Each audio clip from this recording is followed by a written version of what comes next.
What's crack-a-lackin'? It is your boy Broshmo, just in case you did not know. So we're here for rivalry weekend, baby.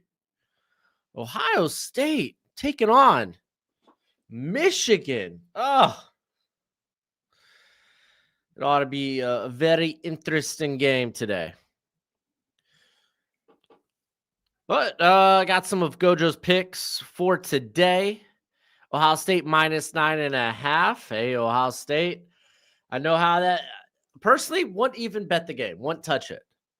But if I had a lean, dude, Ohio State's one of the few teams in college football that have yet to show a weakness. So I would lean Ohio State. I really like Oregon to cover 6.5 versus Washington today. And then Alabama, I think they've been bet down to 5.5, which just makes me scared things are going to go awry in Jordan Hare. But we'll see. We'll see. Got a few people up in the chat. Nice to see y'all here. I'm wearing my Josh Pate Christmas sweater. Merry Christmas, you filthy casual. I love it. Let's go over some of the other games here today. We were live last night for Texas A&M, and I think we're about 15 minutes away from kickoff. So we'll talk about some of the implications going on when it comes to the college football playoff. But look at that. Texas Tech, 23.5 point favorites. I ain't touching that sucker. I feel like Tech's likely to cover, but we'll see. Miami, this was a bet I had last night. They take on Pittsburgh. They're 6.5 point favorites. They need style points. Right now, Notre Dame, a team that they won the head-to-head versus, ranked ahead of them. Miami on the outside looking in when it comes to the college football playoff. They might have to win this game by 20 or more.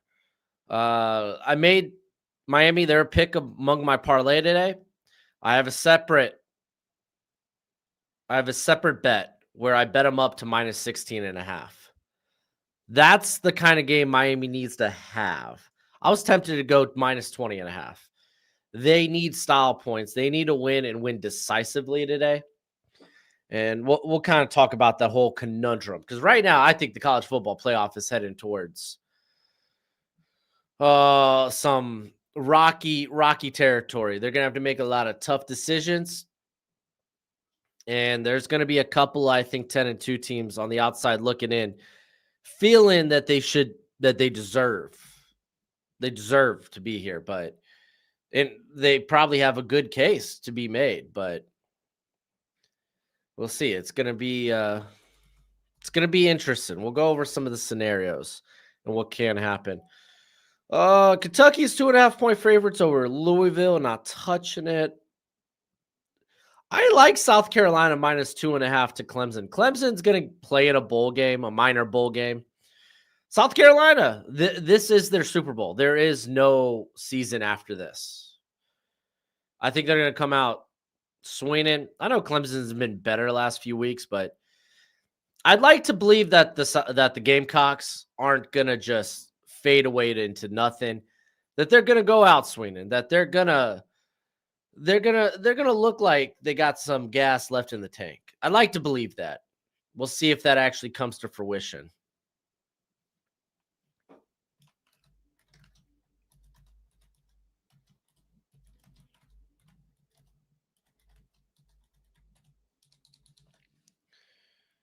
All right, let's keep rolling. Baylor, 2.5 point favorite over Houston.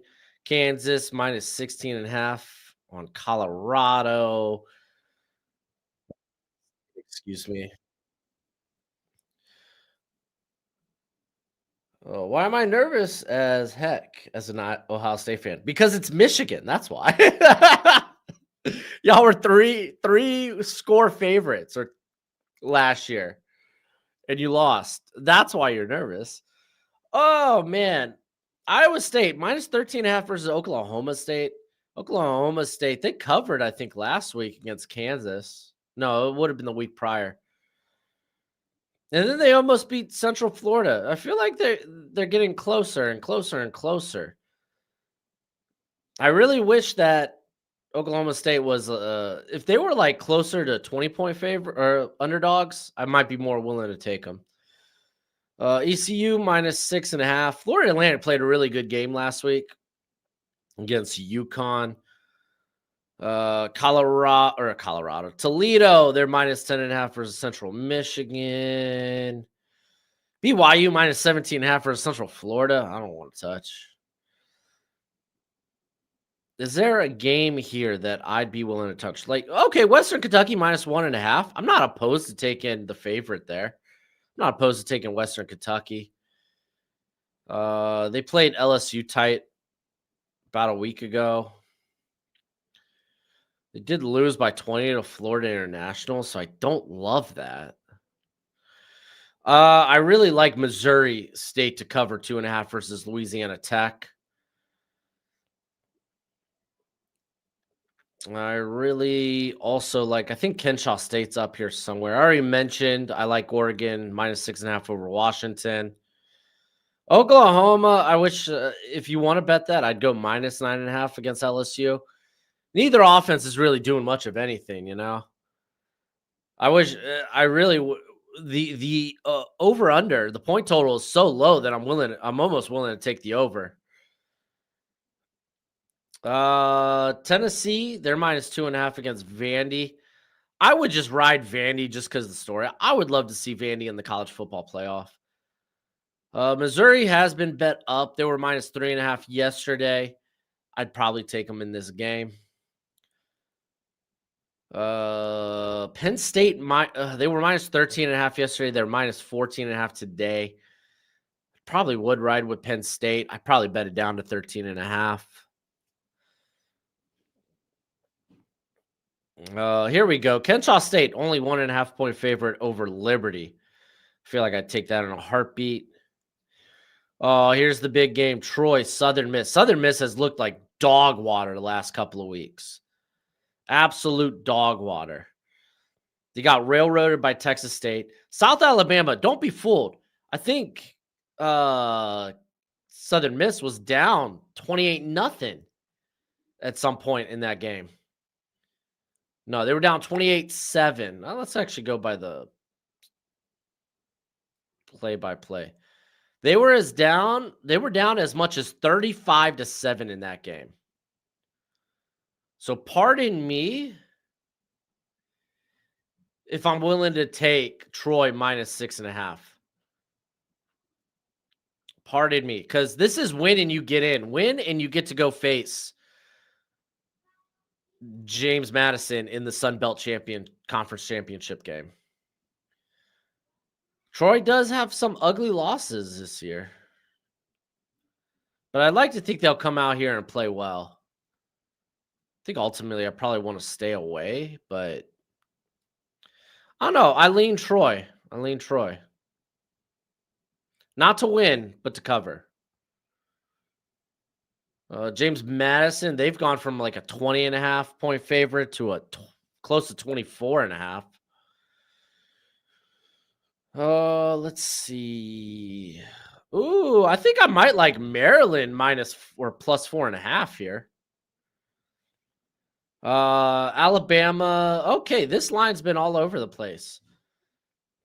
But they were initially -6.5 yesterday. It's been bet down to -4.5.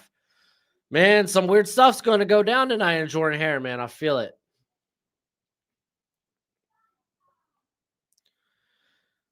And I think for the most part, those are the games I like. Let's go over what transpired. Bro, you were surprised how good Texas looked last night. Do you think they're going to make the playoffs? I think there's a chance they make the playoffs. I really do. We could talk about that right now. Navy got a big win over Memphis, by the way, Thursday, Thanksgiving. So last night, Indiana, they rolled. It is what it is. We knew. Georgia winning only by 7. Really? Oh, right when I thought Georgia was hitting their stride, and they were probably, if you were going to ask me my favorites to win the college football playoff, Georgia a week ago would have been probably right behind Ohio State. I thought, oh, wow, Georgia, they're hitting their stride. They're hitting their momentum. I don't like how Georgia Tech got paid $12 million to go to Mercedes-Benz and lose by 7. I didn't think they were going to play a close game. I thought Georgia Tech was probably running out of gas. And they came out and play hard. And again, that's not a testament to like, oh, I just don't think they play hard. But Texas, I think there's a way. We could talk about all the ways Texas could maybe find their way into the college football playoff. Ole Miss won the Egg Bowl. We'll hear more about Lane Kiffin maybe later tonight on an actual decision. Arizona, man, they didn't roll. That game was close for the most part. Got away from Arizona State late. I'm a little shocked Arizona was able to pull it out. They finished 9-3. Pretty impressive. Iowa steamrolled Nebraska. Golly. All right, let's talk about some of these scenarios. Wait, oh, yeah, that's right. Boise also cemented their place in the Mountain West championship game.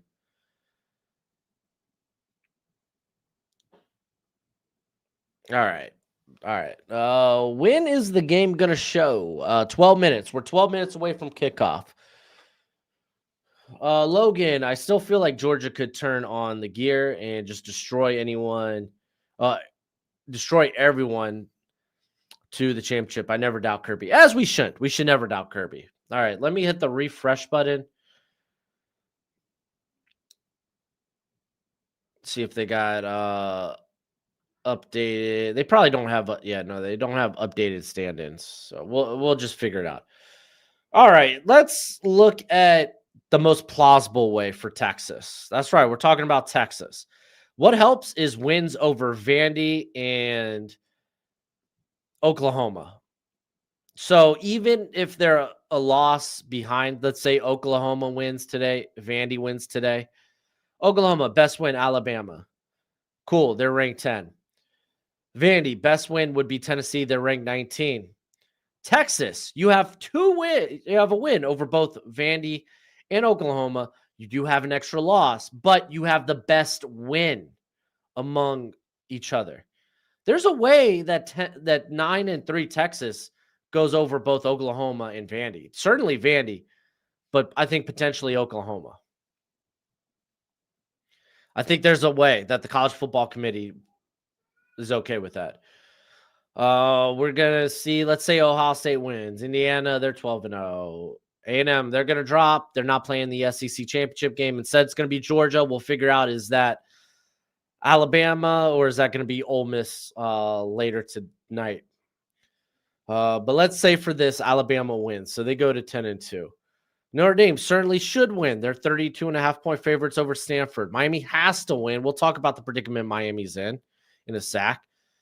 But let's say Miami wins. Let's say Notre Dame wins. So all these 10-2 teams. Currently how they have it, let's say also Oregon and Texas Tech, they win. Okay, so we don't have to worry about them. They're all one-loss teams. You look at 8, and I think Texas could go to 9 at 9-3 can go to 8. I think there's a world.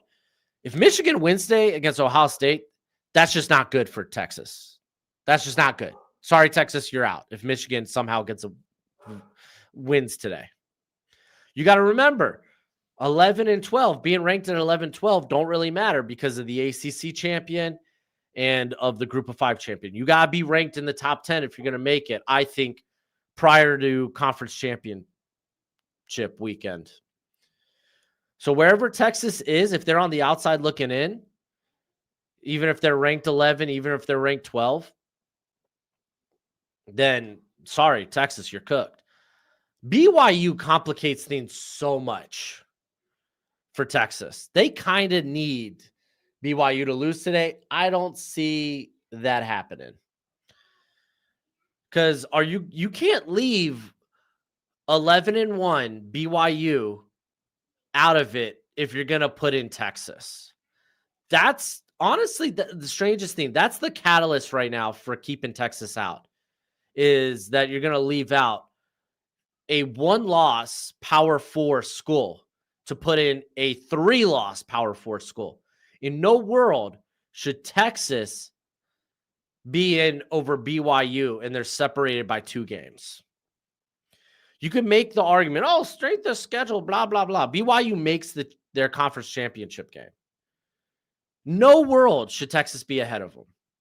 And if you're going to put in Texas, you certainly have to put in BYU, which I think the committee absolutely won't do.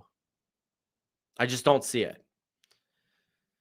So let's say BYU wins. I think Texas needs Bama to lose. I think I don't think they necessarily need Oklahoma to lose.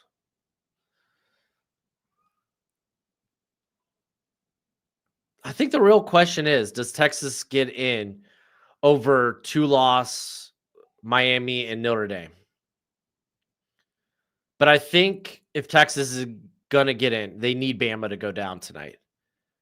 They need that.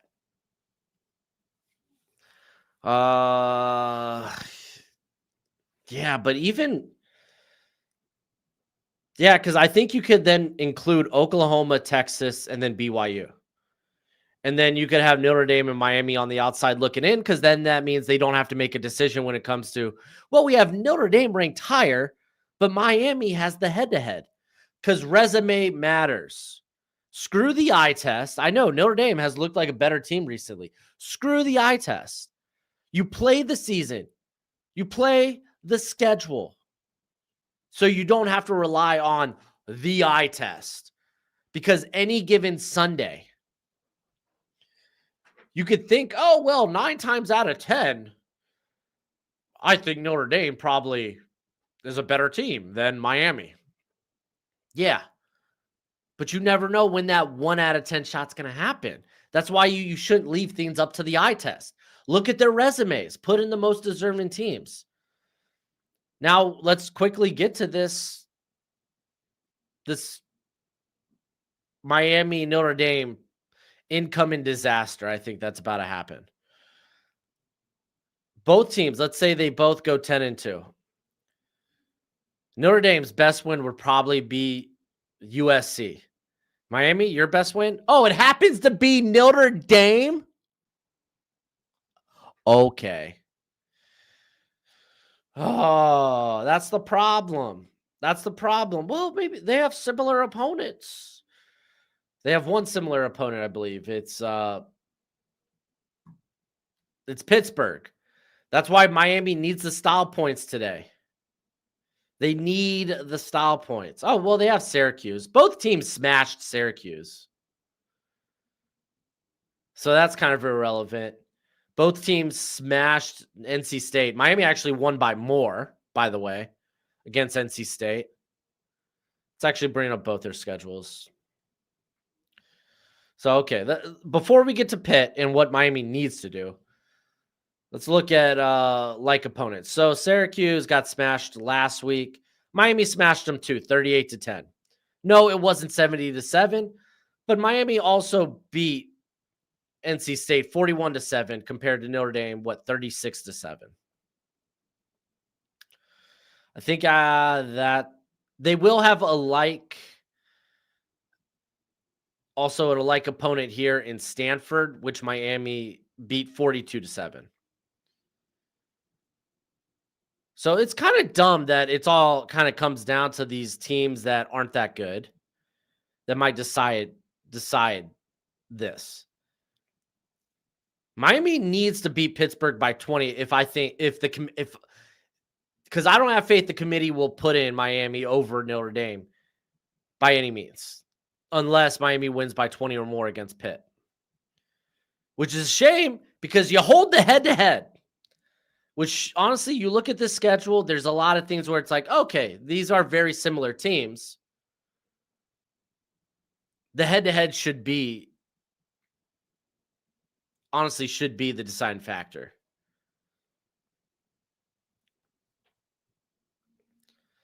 Yeah, honestly, that's kind of the big travesty that's going on right now. Miami, Notre Dame, what's going to happen there? We could talk about can Texas make it, but then again, that comes with you can't leave out 11-1 BYU. So, bro, I mean, we're talking about 10 spots, and you're going to probably leave out 1, 2, 3. let's say 4 deserving teams. Let's see how Michigan plays today. Again, Michigan could throw a wrench in this whole thing. They beat Ohio State today, then they're in. They're a lock. Michigan beats Ohio State, they're a lock. They have the best win in all of college football. They're a lock. Which that'll put them at 8. We'll see about Bama. Honestly, that kind of works against Notre Dame because I feel like if Bama wins tonight, then you could knock again. I think the committee might be looking for a way, any reason to knock Notre Dame out on the outside looking in. Utah, I'm sorry. I think you're 10-2. You're the first team I'm like, you don't belong. You're out. Your best win is what? Cincinnati? Vandy, man, Vandy's always compelling. I would love to see Vandy get in. But what? Their best win would be Tennessee. You look at other 2-loss teams. Georgia has that win. You got Alabama has that win. Oklahoma has that win. You just honestly, if you're Vandy, you need a better win than Tennessee to get in. You just do. So Tennessee would be the next team out for me.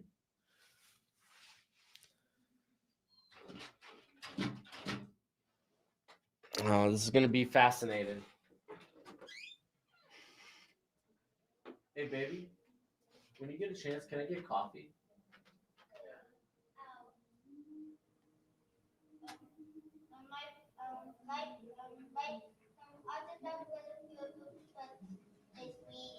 It's bleeding. What happened?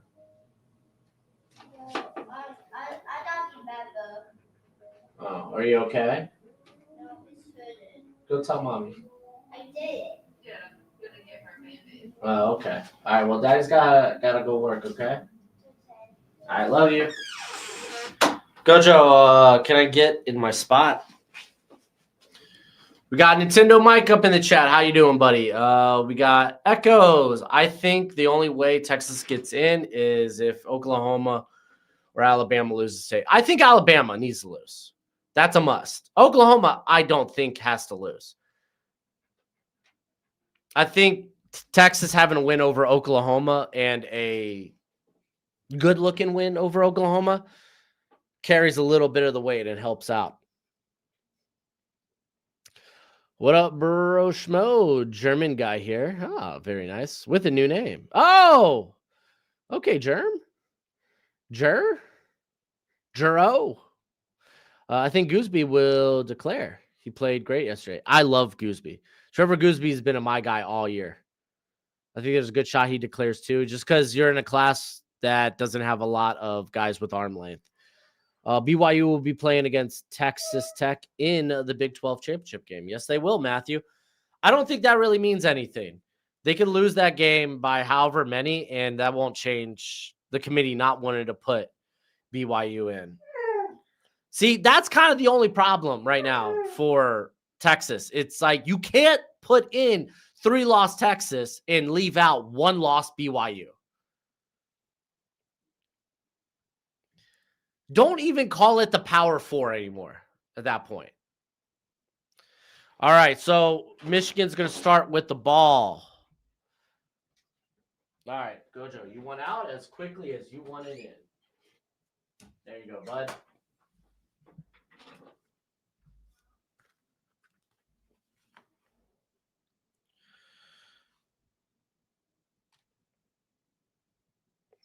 All right, we're kicking off. Here it is.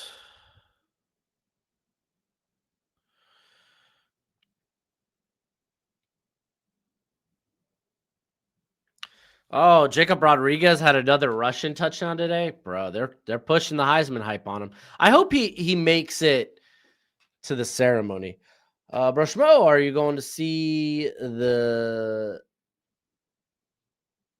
Zebros with your kids? Zebros? I don't know what that means. All right.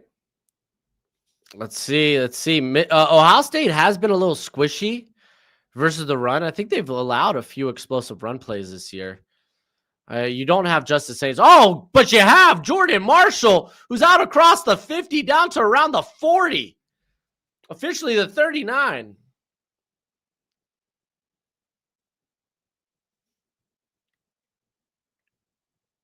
So it's Geronimo? Geronimo. Oh, Zootopia. I'll probably wait for Zootopia to.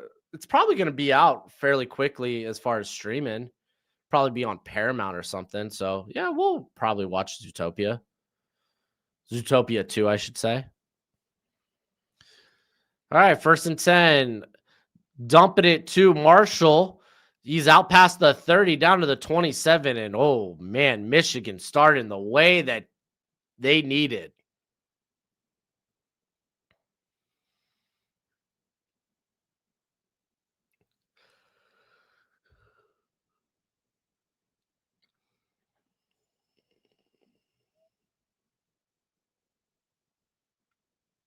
All right, 1st and 10 for Michigan.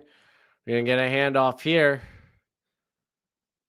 It's going to go for maybe a yard, set up 2nd and 9, 2nd and 8. So that's Michigan's style, right? This year. They don't give up on the run. They're going to have a lot of gains for like 1 or 2 yards, but they can hit the big game buster like they just did at the beginning of this game. How about that win last night, dude? Francisco, that was nutty. So I had Texas A&M in a parlay, but to cover my butt, I also took by itself Texas money line. Because I said Texas probably wins that game a few weeks ago. Ooh, Underwood goes nowhere. It's going to set up a 3rd and long.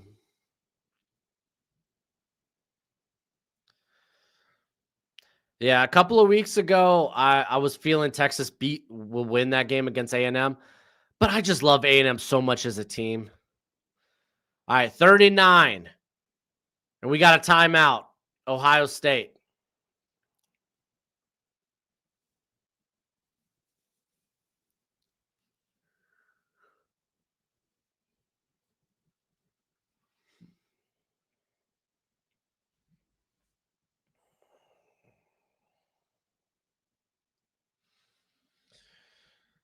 All right, let's see if we can make a case for any other 3-loss school. I mean, the problem is no team has a better win than Texas A&M. Like that Texas A&M win is huge for Texas. Like USC doesn't have a win like that. Michigan's probably their best win. Virginia doesn't. Well, the only way they get in is the conference championship. Tennessee has some close losses. Tennessee's been on the unfortunate end of all the best teams that they played, they've lost by like 1 score. They lost to Georgia in overtime 44-41. They lost to Alabama by 17, but Alabama let Tennessee in that game for portion. So it was at least as far as it was played, it was closer than the final score indicated. But to be fair, Alabama could have ran away with that game at so many points and just didn't. Losing at home to Oklahoma, that's tough work, man. That's tough work. Lost by 6, but losing at home, that. Oof. But yeah, I mean, you look. What's their best win? Mississippi State? Is it Florida? There ain't no way Tennessee gets in. Arizona State lost yesterday. Arizona's at 9-3. That's fine.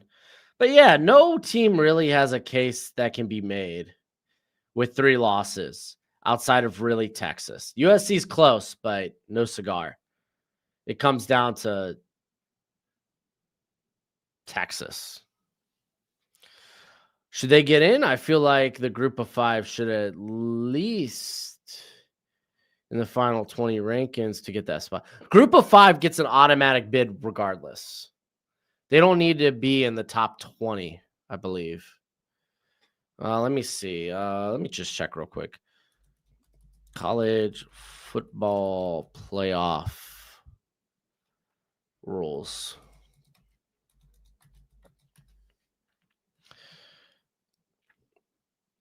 Automatic bids. Yeah, automatic bids automatically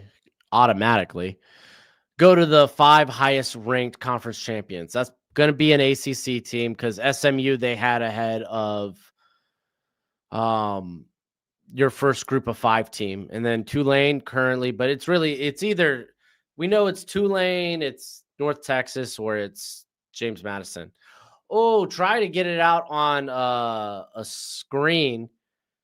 It was kind of like a fake screen swing, but Marshall drops it. He would have been probably hit for a loss. So they're going to send out the kicker to come hit this 45-yard field goal.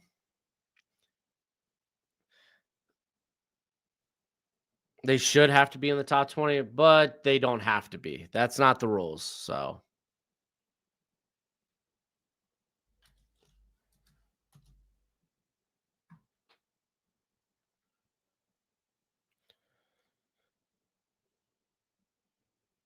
yeah, you just automatic bids go to the 5 highest ranked conference champions.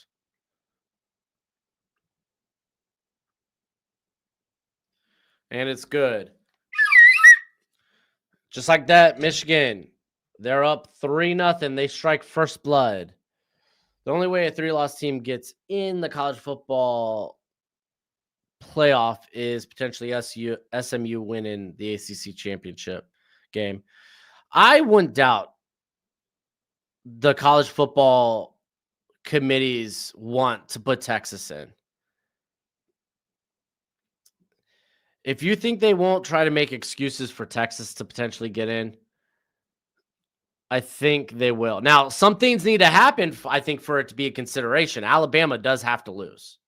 I think that's a must. BYU losing today would help immensely, because then you could just do what they're going to do to Utah and say, you're not even in consideration. Sorry.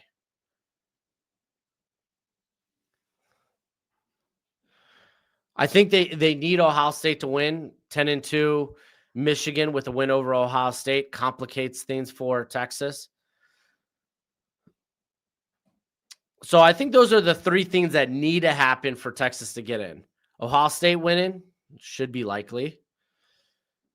Alabama losing to Auburn. It's Jordan Hare, you never know. The far tougher one is BYU losing to Central Florida. Those 3 things I think need to happen for Texas to get in. Because you could make the case of Texas over. Thank you. I'm making bacon. Oh, talking dirty to me.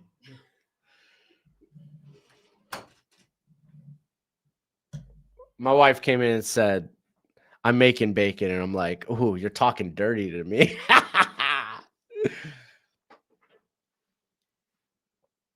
But, dude, I'm telling you, if BYU, because BYU, I think, is kind of the catalyst of keeping Texas out. If BYU goes down, then, dude, I'm telling you, the college football playoff committee will be like, yeah, sorry, Notre Dame, Miami, y'all don't really have any really great wins. Texas, they play in the SEC. They play a tough schedule. Yeah, we'll put 3-loss Texas over Notre Dame and Miami. What if no Power 5 team are ranked? That's impossible. You mean group of 5 team? Do you mean group of 5 team? Can an unranked group of 5 team make the college football playoffs? Yes, an unranked group of 5 team can make the college football playoff by winning its conference championship, as the 5 highest ranked conference champions are guaranteed. Okay, so yeah, I was wondering if that was maybe like a little like footnote asterisk that maybe could get the college football committee out from having to put a group of 5 team in, but no. And I think that's probably why the group of 5 and they're like commissioner, there's no way. Like there's so much money to be made for the college football playoff that you can't leave us out. You can't leave us out of that money pit. Now, if I'm being honest with you, if I were to do my rankings today, right now, let's say prior to Thanksgiving, I would have James Madison. I would have North Texas. I would have Tulane all being ranked teams. So that's not really a problem that we have. That's just not. All right, here comes the Ohio State offense taking it from the 25. You got Carnell Tate. You got Jeremiah Smith out there.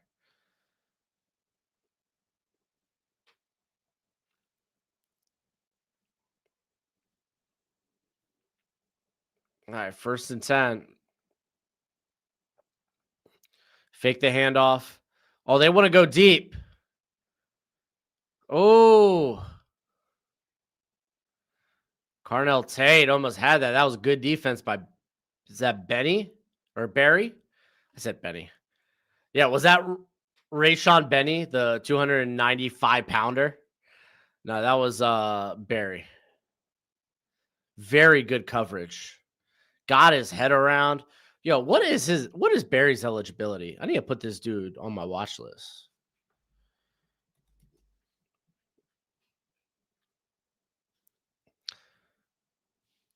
All right, here we go. 2nd and 10. You got, I think that's Claire in motion. Sings it out there. It's intercepted. Jair Hill, man, who has been on the struggle bus, not in terms of play, but he's kind of been in and out of the doghouse for the last season and a half there in Michigan. Turnover, baby. And that's against Jeremiah Smith. That is great coverage. Looks like Sayin wanted to throw the back shoulder. Hill, man, that's great coverage. I like Hill a lot. I think he might return, but the dude has, I think, 1st-round potential. He is a great athlete.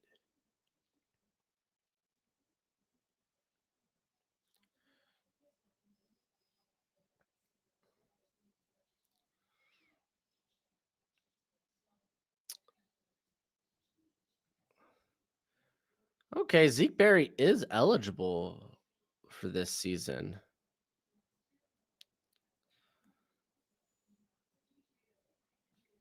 All right, we'll put his name down in the draft guide and I'll get a background for him later. Underwood's going to run with it. He's going to pick up about 6, set up a 2nd and 4 down at the Ohio State 32.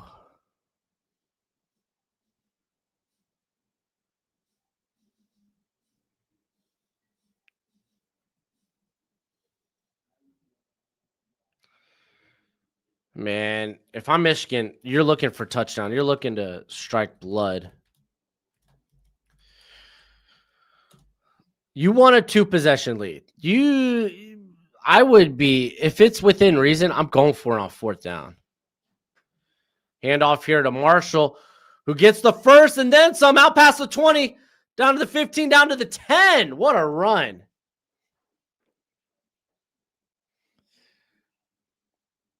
Big trouble for Ohio State. Dizzy Donut. That's a name. I like it.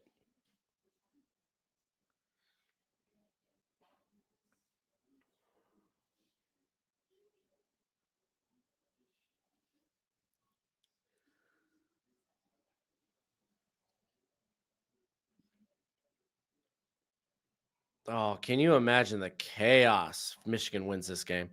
All right, Underwood's going to run with it. He gets to about the 9. It's going to be 2nd and 8.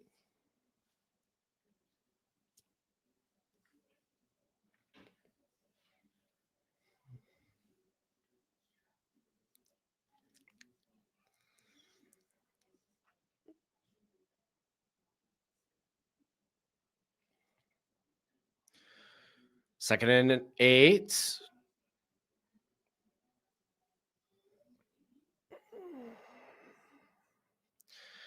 And this is going to be a handoff to Marshall. Gets to about the 7. It's going to be 3rd and 6.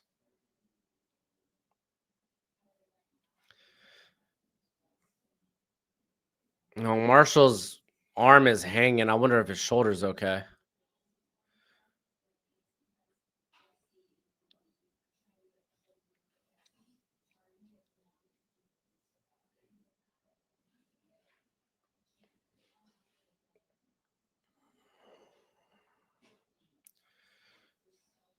Tight end in motion. 3 down low for Bryce Underwood. And he's throwing a fade just out of the reach of McCulley. Good coverage by Igbinosun. Man, 4th and 6. I'm semi-tempted to go for it here. They'll probably just take the points. I would be tempted to go for it. Because worst case, you don't get it and not worst case, but you don't get it and you give Ohio State terrible field position. But I get with going with the points, taking the points while you can. But I mean, Ohio State's a drive away from taking the lead, so that's the problem I have with it.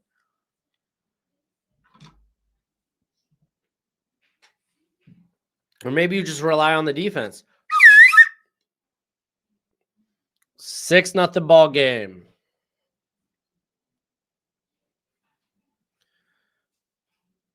And on the ESPN win probability, they still have Ohio State at 66.7%.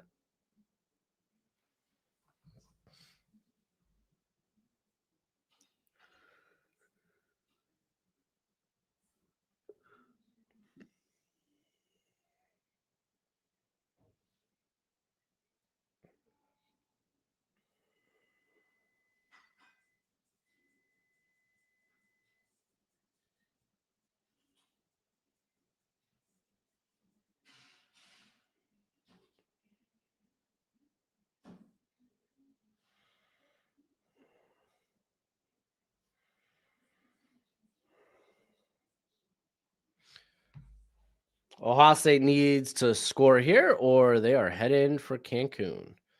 I don't necessarily think that's true. Ohio State all year has been a team that grinds you down and wears you out.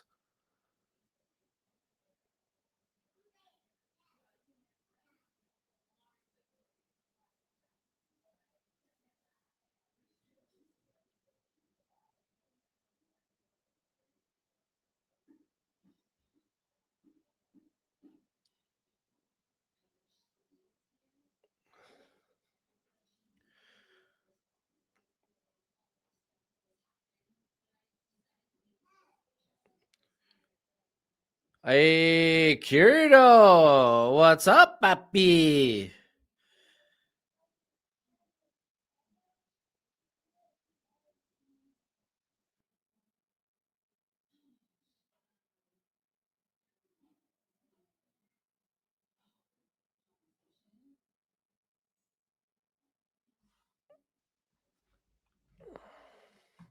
So do a quick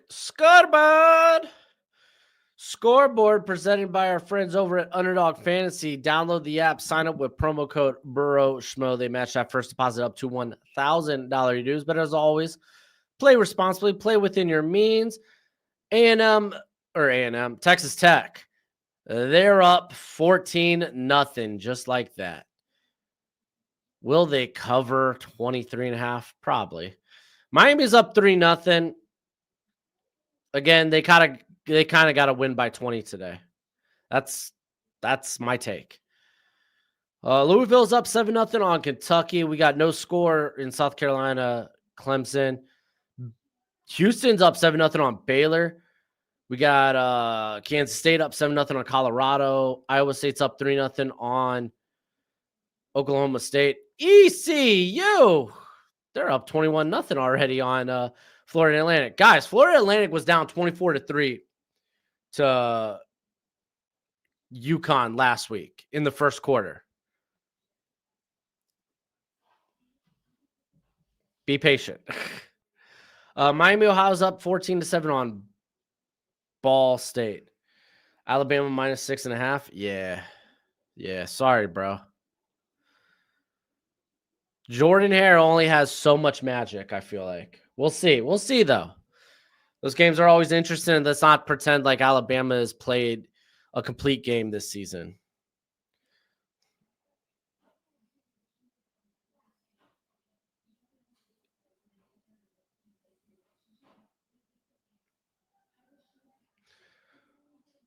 The only way we don't cover is if we take people out in the first quarter.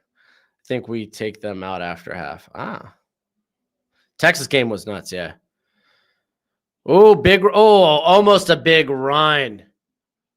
Jackson almost broke it, but he picks up 5 instead. But if he breaks that last tackle, man, he's going for a big gain. Yeah, that game, there was a lot, like early on, like seeing Marcel Reed go down, everyone got scared that it might be a Achilles injury. Ends up just maybe rolling his ankle. But like Ruben Owens was banged up in that game, played through it. Who else left that game for Texas A&M? Oh yeah, you had Bethel Roman get banged up, but he returned as well. I think Texas had Trey Moore go down. I don't recall if he returned to the game, though.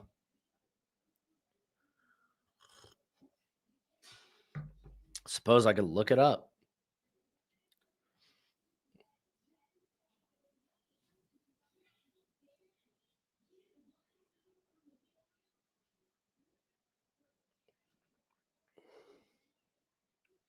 Yeah, Trey Moore ended up playing the rest of the game. He had 68 snaps last night.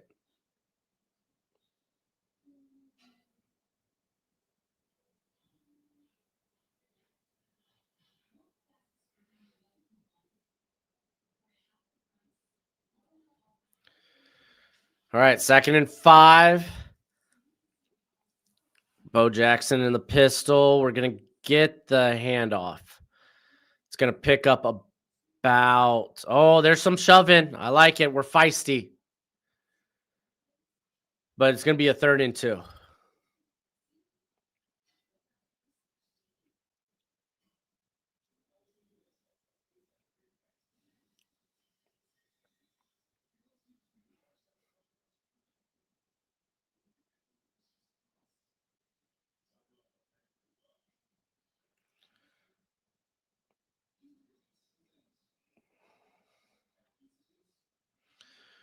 All right, 3rd and 2, saying in the pistol again.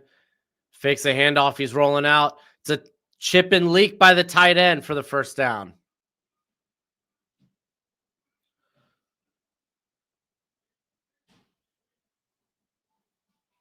Very nice.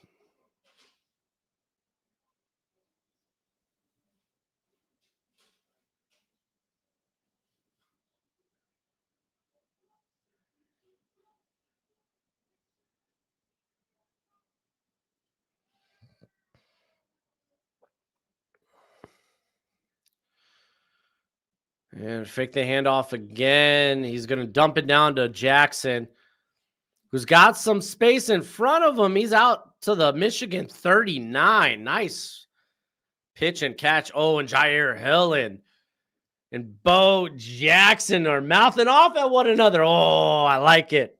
I like the fire. Where's CM Punk? Let's get this fire burns. This fire burns.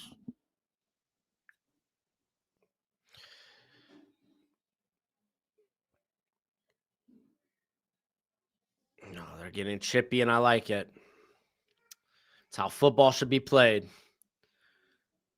All right, 1st and 10 from the 39. They're going to hand off to Jackson, who, oh, nice little stutter step move to break it on the outside. And he's inside the 10, the 5, down to about the Michigan 3. What a pickup.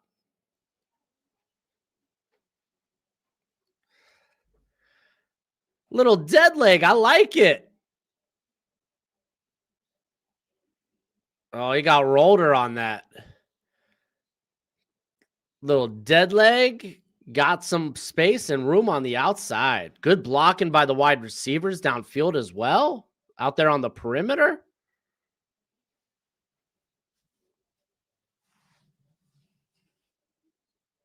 First and goal. And we're going to go fade to to Smith, and incomplete. Good defense there by Zeke Berry.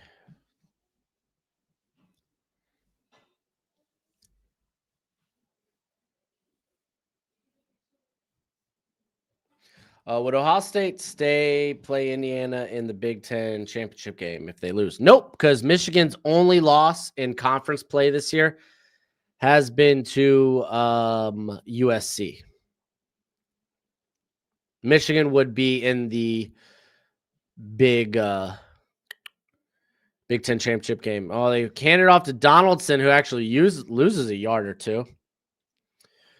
Does the HB class being so thin encourage teams to take Love even sooner? I don't think that's necessarily the case. Oh, what the heck's Jayshon Barham? What are you doing? He's out here getting mouthy with the ref, and I think he hit the ref in the head. He gave him a little headbutt on accident. Oh, no. Oh, no, Michigan, what are we doing?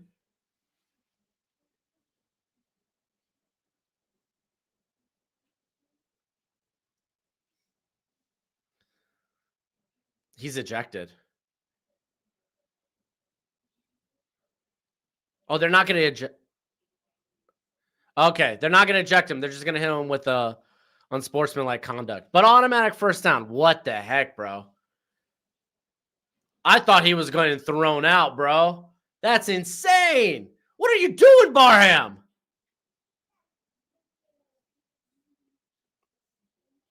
No flag being planted in midfield this year? Who knows? But to answer your question, I don't think that necessarily means Smith gets moved up into like top 10. Oh, I think there's probably a good shot he goes top 10 regardless, just because he's that good. We're going to get a handoff here to, I think that's Donaldson. He might pick up a yard.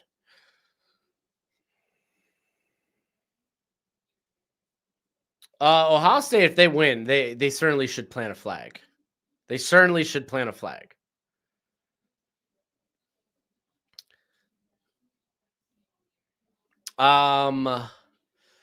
But yeah, no, like Jeremiah Love's going to be in the top 15 for every team anyway.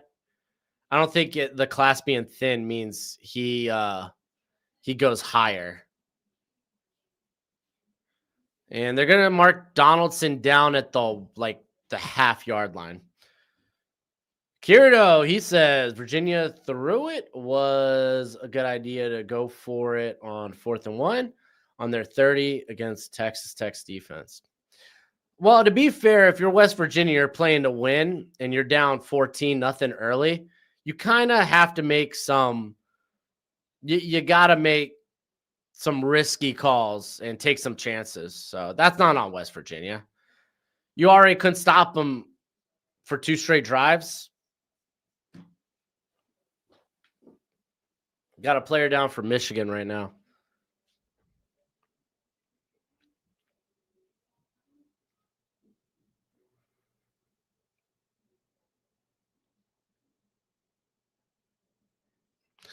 All right, while we're taking this injury timeout, I'm going to use this time to tell y'all about my draft guide. We love the NFL draft, and now my draft guide is available for purchase. It comes with over 500 player backgrounds and close to 300 player evals. It updates throughout the whole draft cycle. So when I add a new eval or I change my rankings, You're going to be the first to know. It's going to have all the pro day and combine numbers along with analytics. And it's a Google spreadsheet for right now. So you have to include your email with the purchase, but we will be switching over to a website at the end of the year. And if you get it now, it's going to be cheaper now than it will be later. It's a great way to support the channel. And as always, much appreciated, much obliged. Yeah.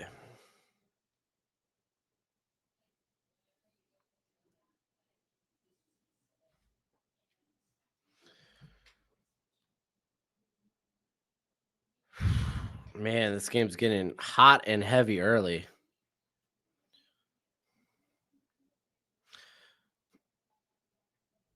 Almost headbutted the referee. Almost. Just looking at little X. Looking at the X.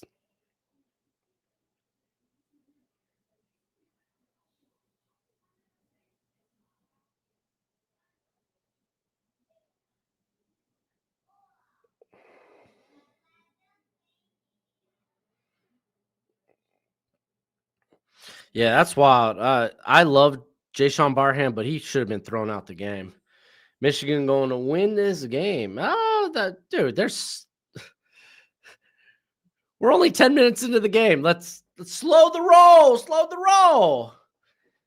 Ohio State's a team that, quite frankly, honestly, they might take the lead with this drive, but they're a team that grinds you down. That's just who they've been all year.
All right, so it is going to be 3rd and goal from like the 2-inch line. Surprise, you took Ohio State minus 9.5. I took Michigan plus 10.5, so I hope it ends with Ohio State either way, either losing or winning by 10. I said to start this stream, I wouldn't bet this game. Since we were doing this game, if I had to lean one way, it would be Ohio State just because how they play. They'll grind you out. This could be a 3-point game at halftime, and I think they could win by like 14. That's just how Ohio State's been this year.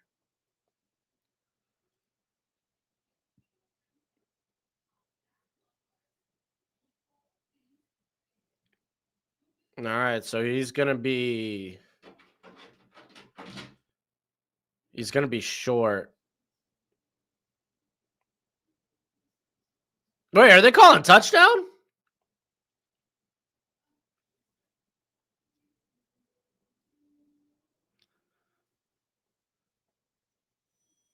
I'm pretty sure that's not a touchdown. Are we gonna get a review?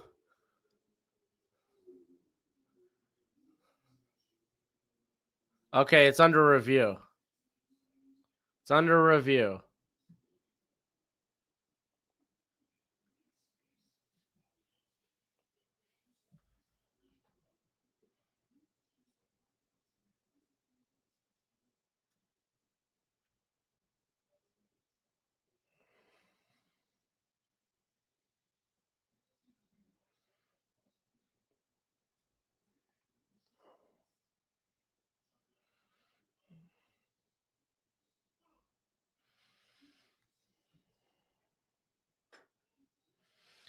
Yeah, no, he looks short. I think they're gonna reverse that. But I think this is a great spot for Ohio State to go for it. I mean, fourth and goal from a yard out. Go take the lead.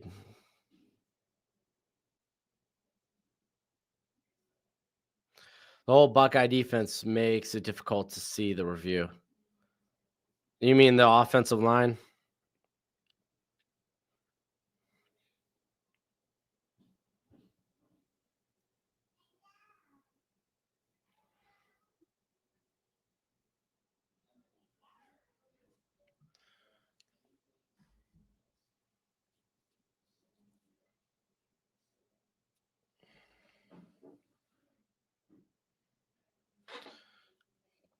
All right, they're going to reverse the call. 4th and goal from the 1. That's the right call. That's the right call.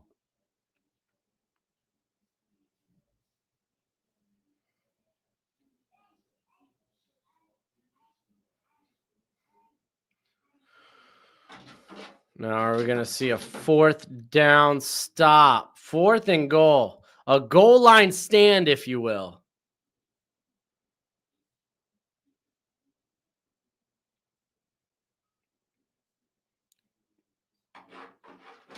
Oh, Gojo. He's eager. He wants to come in and see.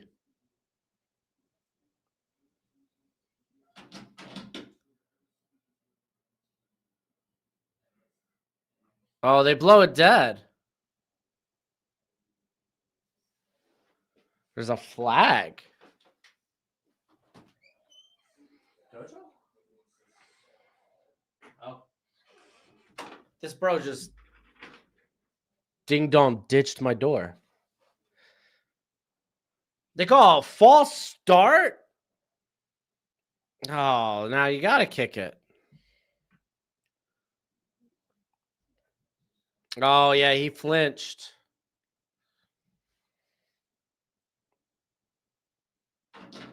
And there he is. There's Gojo.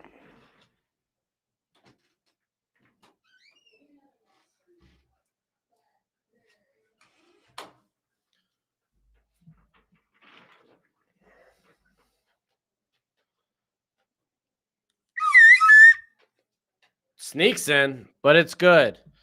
6-3.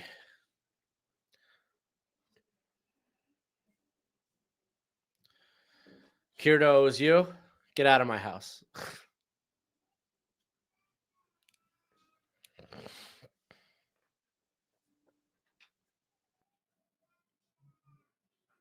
Dude.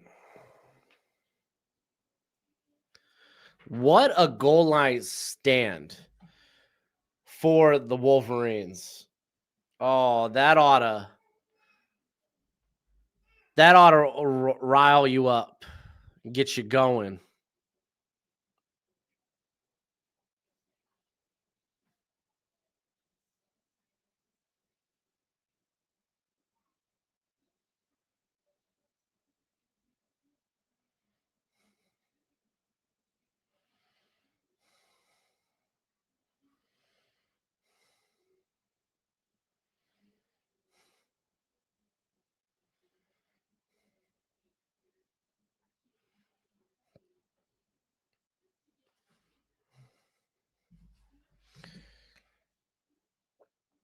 All right, here comes kickoff.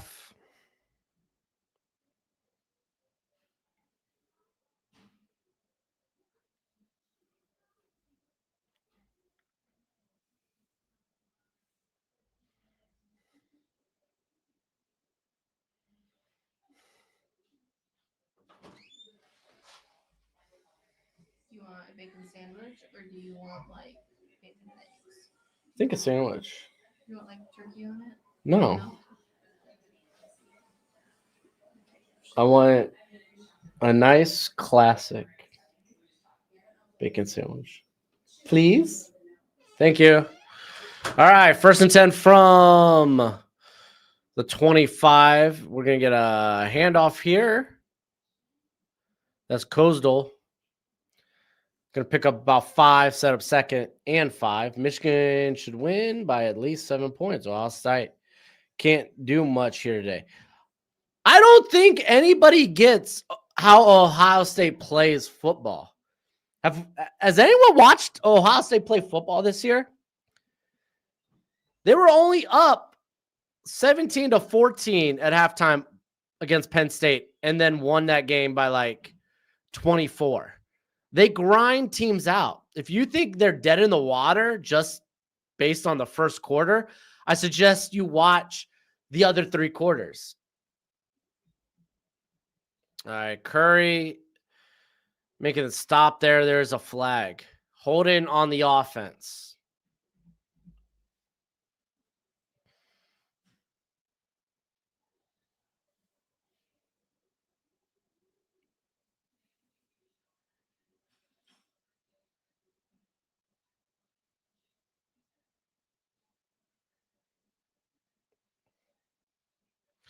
All right, 2nd and 15.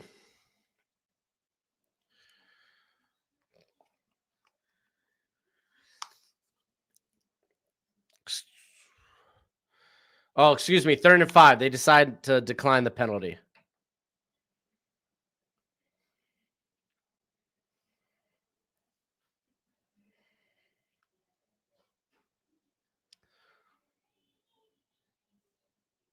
All right, we got Underwood dropping back. Here comes the pressure. He's rolling. He's going to try to run with it, and he is not going to make it. It's going to be 4th and 5. Miami is driving. Good for Miami. They need to win by 20. Tell me when they're up 20 or more points. Kirito, now that you mentioned, I don't think I've watched an Ohio State game. They haven't played anyone besides Texas. Exactly.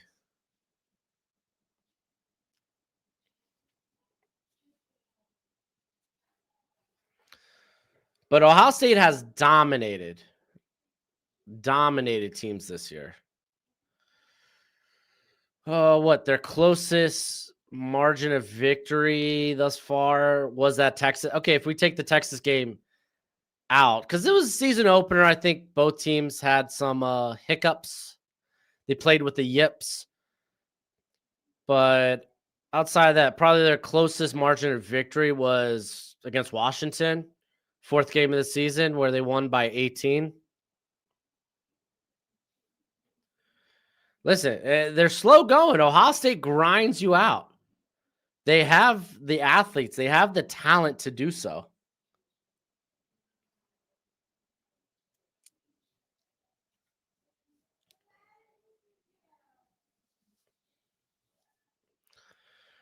All right, 1st and 10 at the 37. Their own 37, of course. Saying in the shotgun. And he's going to get it to Jeremiah Smith on a little swing route. Picks up maybe a yard. TD Miami. Oh, Pitt scored. It's 10-7. Freaking embarrassment. Miami needs to win by 20 points. Or else the college football committee is not even going to think twice about putting Notre Dame over Miami. Or keeping Notre Dame over Miami, I should say. 2nd and 9. You got Tate in motion. It's going to be a handoff here to Jackson, who picks up maybe a couple. It's going to be a 3rd and long, 3rd and 7 for the Buckeyes.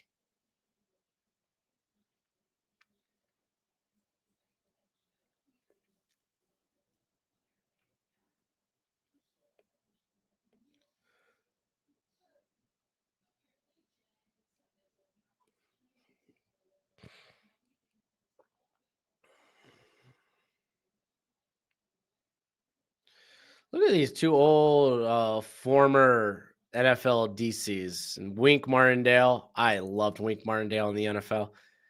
And then Patricia. Oh, gets it to Tate, who's at the 1st. That's a 1st. Picked up about 8 on that.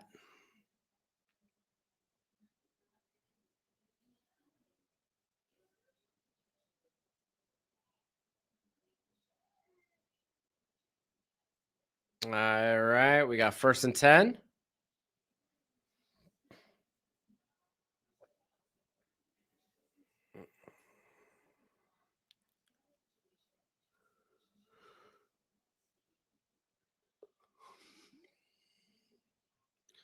And we're going to get a handoff to Jackson, Decent little gain on first. It's going to be 2nd and 7.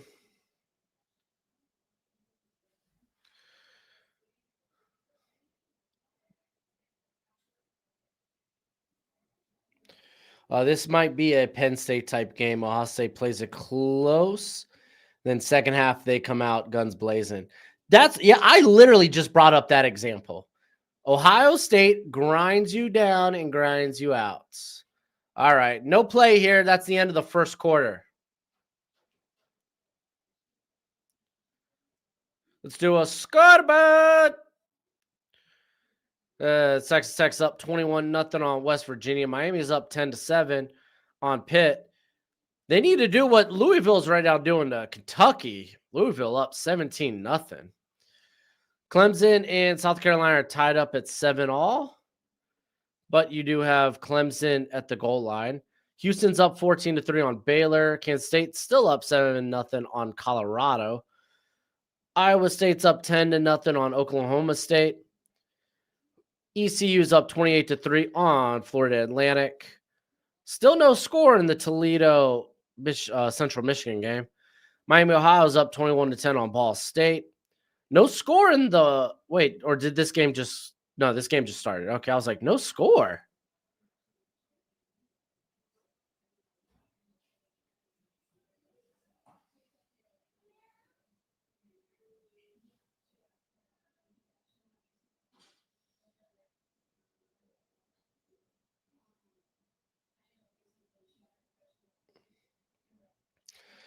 Michigan got this game in the bag, boys. Let's just enjoy a huge victory with friends, family, and community. Wow, that is such arrogance. Bro, okay. More power to you, my friend. I wouldn't have that arrogance. But then again, I'm a Hurricanes fan. My view on life is dim. It's doom and gloom.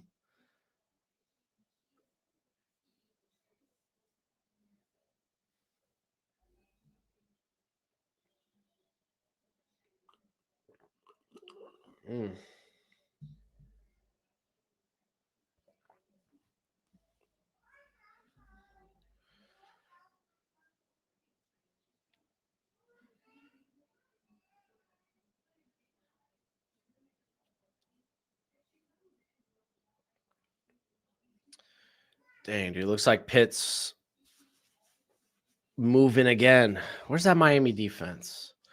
Where is that Miami defense? I took Miami minus 6.5. They better cover. I'm telling you, dude.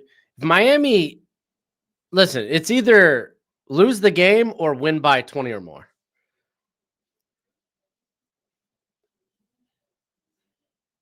If you're Miami, you have to go. You have to go into this game. You have to know style points are of the utmost importance right now.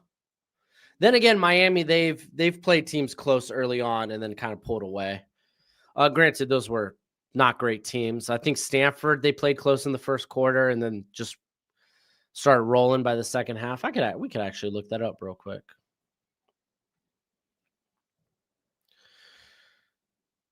Let's look at the Syracuse. Let's look at the Stanford game. Games in which they rolled. Yeah, Miami, they were tied up 0-0 in the first quarter with Syracuse. Going to halftime 14-0. Again, roll. Stanford, they go into halftime. It's tied 7-7, and then they scored 35 points in the second half. So Miami's a team that just has an inconsistent gas pedal. Faulty even.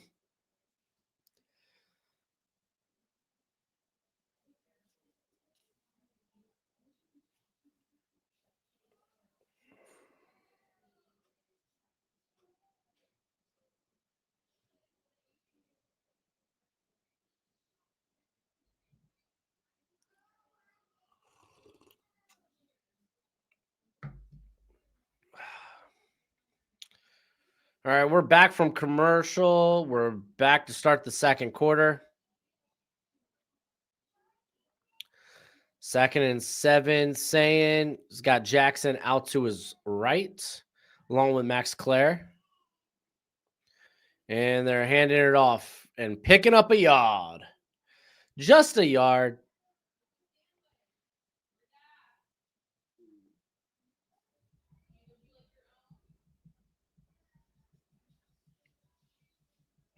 3rd and 6. And saying dropping back. They're only bringing 4. Gets it out to Carnell Tate for the first down. Broshmo, you think Ryan Day's seat is warm? No. You just won a national championship and they're undefeated. Why would it be warm?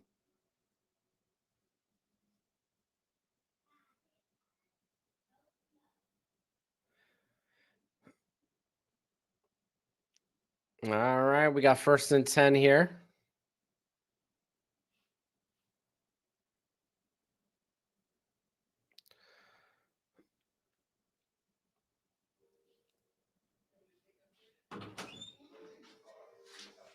Oh, thank you. Saying dropping back, looking deep, throws it, gets it to Claire along the sideline, going to pick up 5. 2nd and 5 at the Michigan 35. Nothing like some BLTs, baby.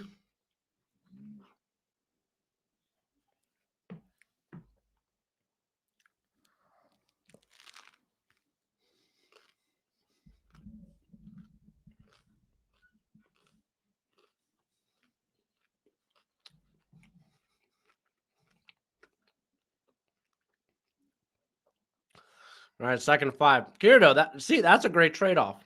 It's just unfortunate that one team is their rivals. All right, they gain really nothing with Bo Jackson there. It's going to set up another 3rd and 5.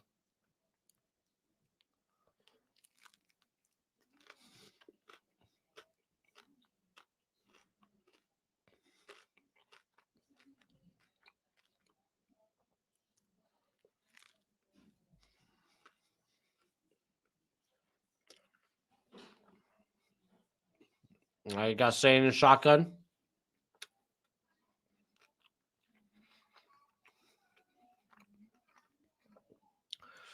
Man, he keeps jumping up to the line of scrimmage. What are you seeing, buddy? You feeling the blitz? Oh, we're gonna hand it off.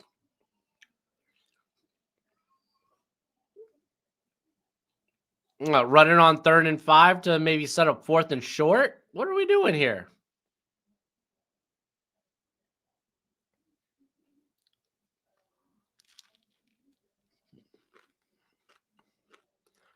All right, so they are going for it.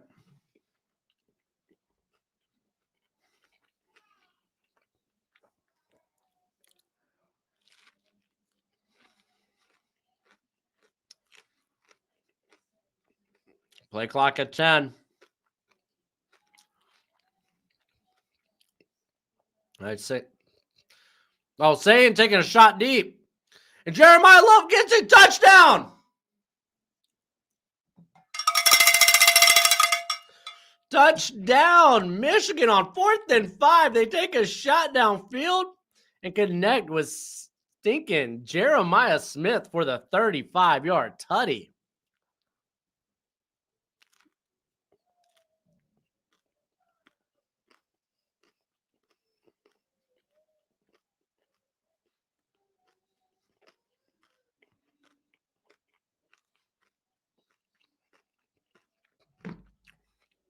Holy smokes. Just like that. Ohio State. They go up. Oh, are they reviewing it? What are they reviewing?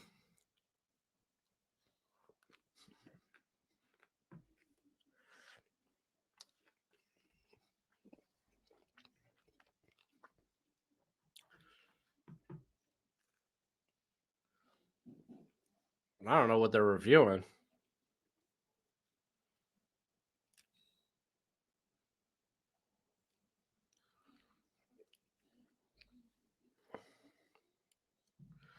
So the ball comes loose, but I think he secures it as he crosses the goal line.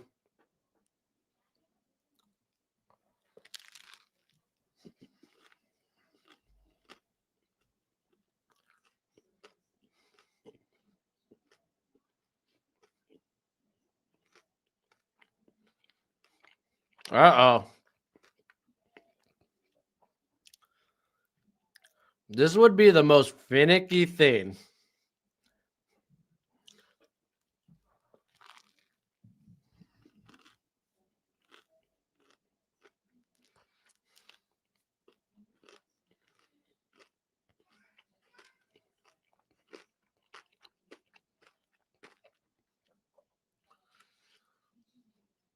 Oh, they're about to take this touchdown off the board.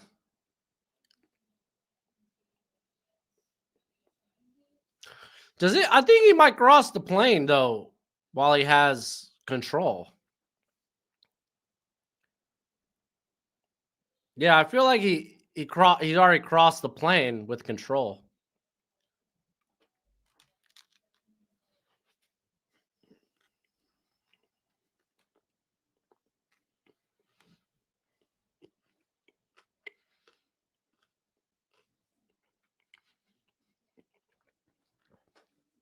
You always wanted the cowbell? Oh, because it's loud, it's booming, it's the perfect thing to celebrate a touchdown. Or an alleged touchdown.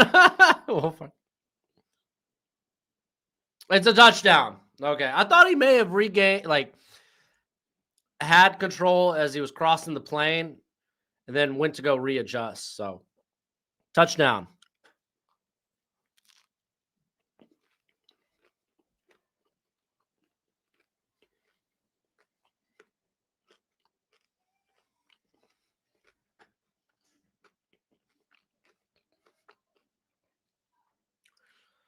And there it is, 10-6.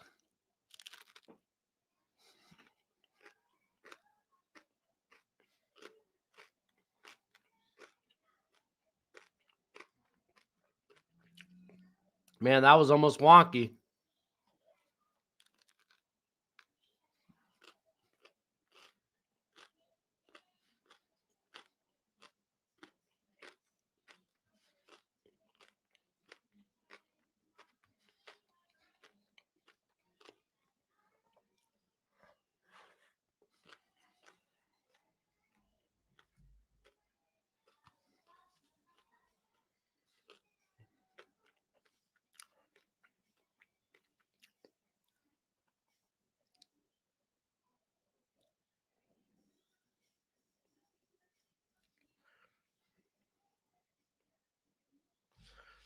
TD, South Florida, BYU's losing. Dude, A&M Texas.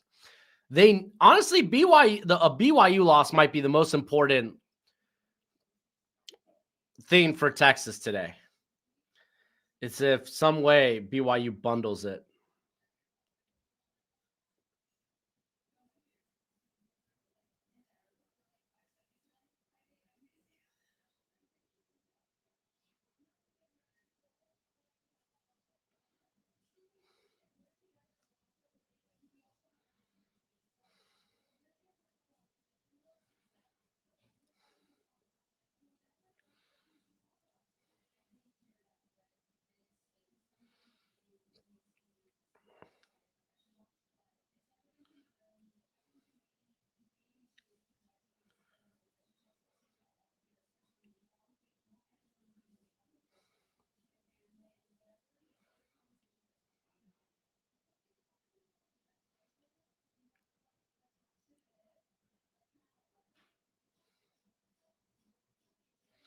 Let's see. Any Lane Kiffin updates? Got a feeling he says they're not having the meeting until the middle of the day.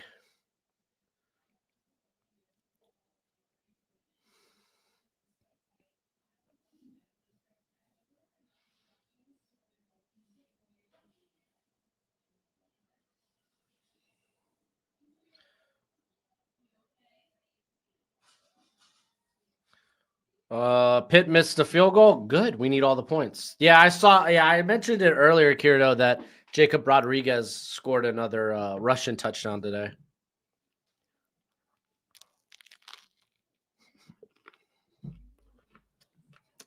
But Ananias, as far as Lane Kiffin, we won't know anything, I think, at the soonest until tonight.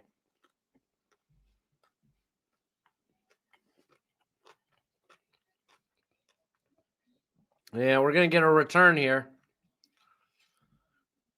Very well covered. Going to be down at the their own 15.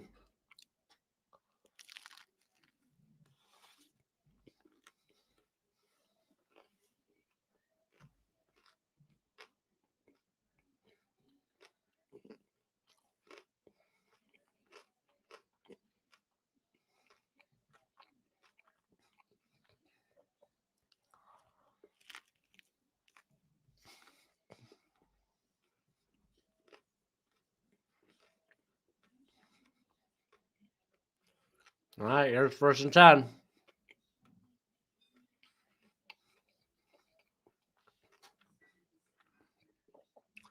I'm going to get a handoff to Kuzdal or, Kuzdal.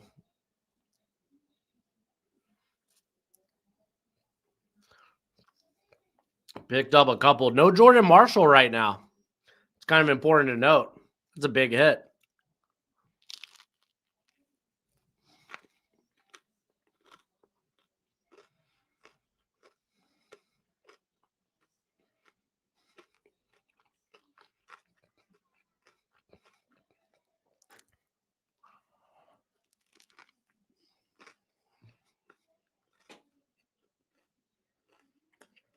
All right. Nice little 4-yard gain. Setting up a 3rd and 4.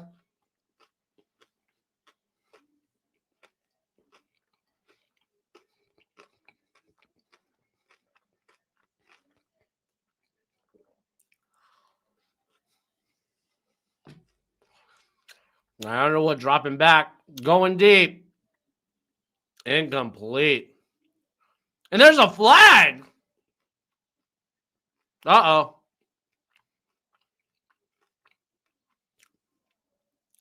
Let's look at this coverage.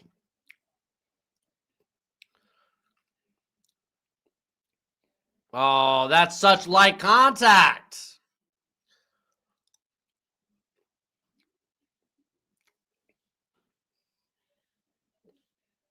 That's such a light call. I don't like that call. I also feel like Marsh probably flopped a little bit. I don't love that. Thought it would be all come down to Utah and Texas. No, I think Utah is the first team they look at like, nah, you're out. You're out. We're not even going to discuss you as a potential college football playoff contender. Sorry. That's just your best win is Cincinnati. You lost to the 2 best teams in your conference. Sorry. All right. Nice little run there by Kuzdal. Picks up about 5. It's going to be 2nd and 5. Can I get a paper towel?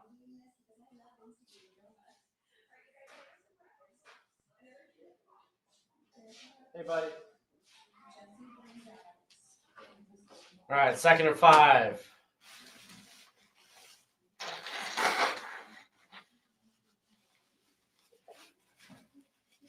Handoff. Oh, it breaks another one. Kuzdal down out past the 40, down to about the 35-ish, 36.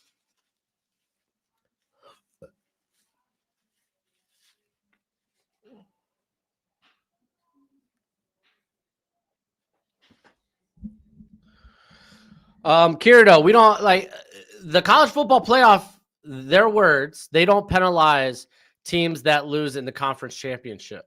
So if we're talking 2-loss BYU, I'm referring to if they lose today.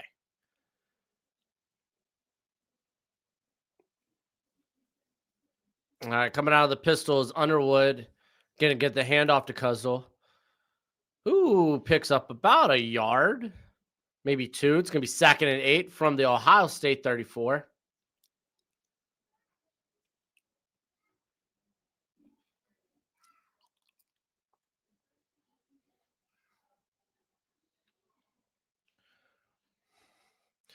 So when I refer to a team's record, I'm talking about their regular season record.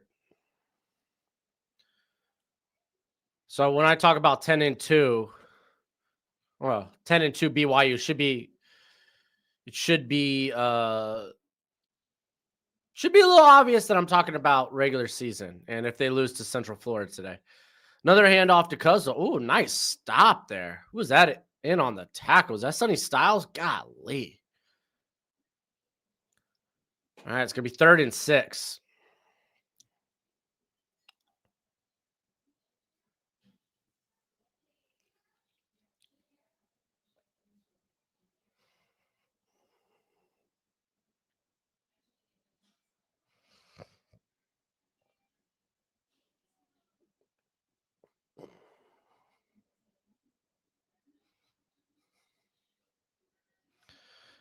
All right, we Nice little pass out there to McCulley for the first down. So what teams are competing for the last few wild card slots? No, it's not Utah. I'm telling you, Utah's not even in the discussion. They would sooner put Vandy in, if they win today, then that win against Tennessee is better than anything Utah's done all year. I would say we're talking about Oklahoma, Alabama for one. If those teams win today, they're in, I think, in my opinion. Texas outside looking in at 9-3. I would have them over Utah. I think there's a case to be made. You could have them over Vandy just because they won the head-to-head. You're going to look long and hard about having them over, or at least with, around Oklahoma. Handoff here to Cuzzle, and there's no room. Wow, 6-yard loss, 5-yard loss. It's going to be 3rd and 14. Notre Dame and Miami. That's kind of the big controversy right now. Technically, I think Michigan with a win, if they beat Ohio State today, they lock a spot. They have the best win in the country if they beat Ohio State. You're not leaving 10-2 Michigan out. Which I think that's then the nail in the coffin for Texas. So Texas needs Ohio State to win. They need BYU to lose to Central Florida. Because how can you justify a 3-loss Power 4 school getting in over a 1-loss Power 4 school who played in their conference championship? I don't think you can. At that point, you're basically just saying, well, sorry, the SEC is just that much better. Sure, we say Power 4, but it's really like Power 1.5.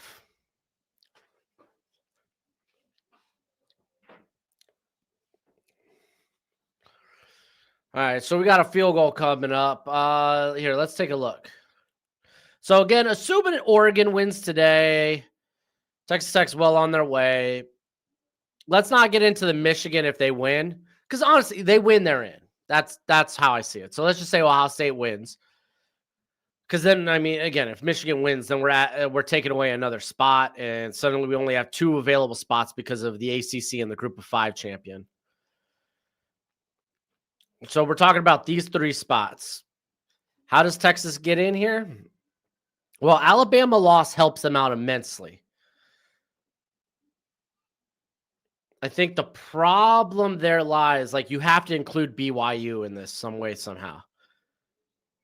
Because it just makes no sense to me if BYU wins today and they lose in the conference championship. There's no way you could put a 3-loss Power 4 school in ahead of 1-loss BYU. That's just why. That would be wild. So let's say BYU wins. You want to include Texas.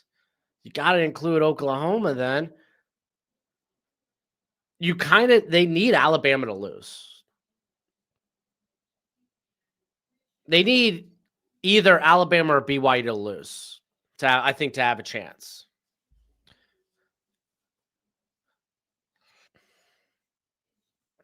It starts with Ohio State winning this game. Texas needs that. 10-2 Michigan with the best win in America just takes another spot. They require either or both Alabama BYU losses today. So let's do a scoreboard. Oh, field goal attempt, by the way, is good. 1-point game. Ohio State up 10-9. Texas Tech's up 28-0. They've already covered. Miami, they're driving. They're up 10-7 right now. Oh, touchdown, Miami. There we go. They go up 17-7, and they need to keep pouring it on, baby. Pouring it on like they're freaking Louisville, who's up 20-0 on Kentucky. South Carolina and Clemson are tied up 14 apiece. Houston's up 17-6 on Baylor. Colorado and Kansas State, they're tied up at 7. Iowa State's up 10-7 on Oklahoma State. East Carolina's up 35-3 on Florida Atlantic. Central Michigan, they're up 3-0 on Toledo.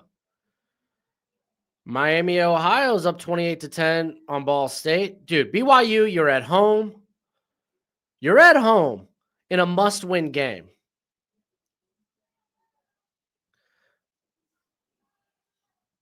I mean, let's take a quick look at the stand-ins.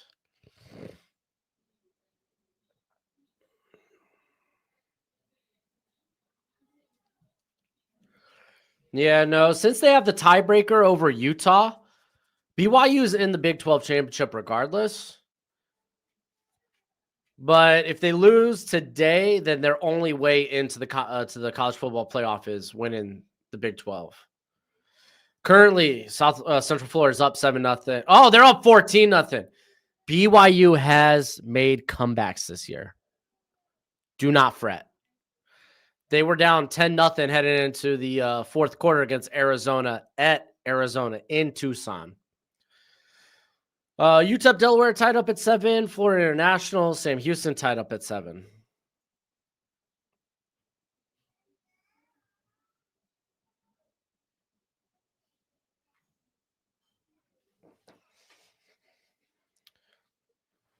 Oh, there's a flag on the kickoff. They're talking. They're discussing.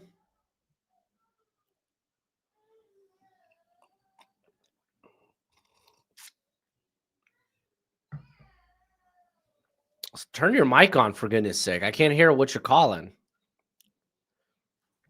They say it's on Ohio State, though.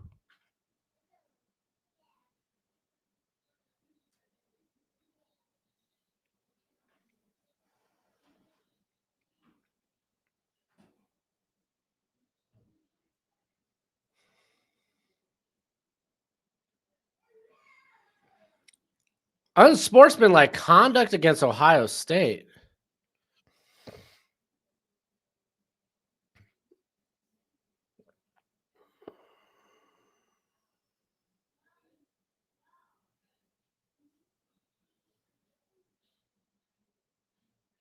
All right, well, it's against Ohio State. I'm rooting for Miami to win big for you.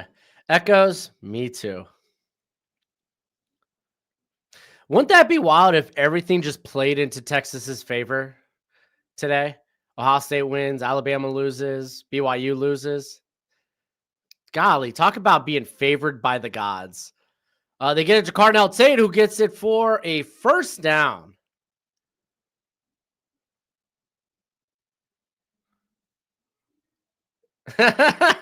Jacob Rodriguez threw an interception. Well, that's why he doesn't play quarterback anymore. That's why he transitioned to linebacker.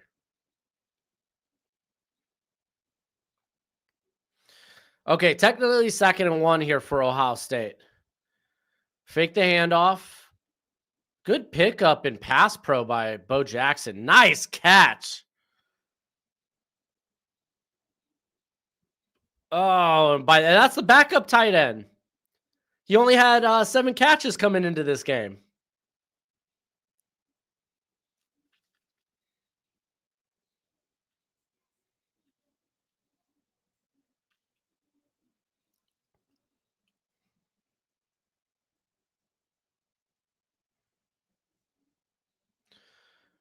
Okay, 1st and 10 here for Ohio State. They're going to hand it off to Bo Jackson, who's going to get a first and then some. What a nice pickup there on the 16-yard run.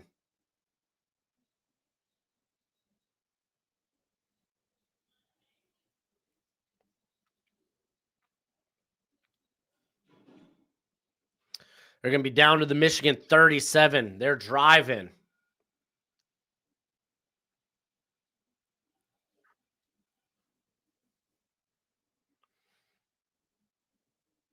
All right. I don't see Cardinal Tate on the field for this one. So they're going with basically a 2 tight end setup. Saying throwing this one away in the direction of Max Clare. It's going to be 2nd and 10.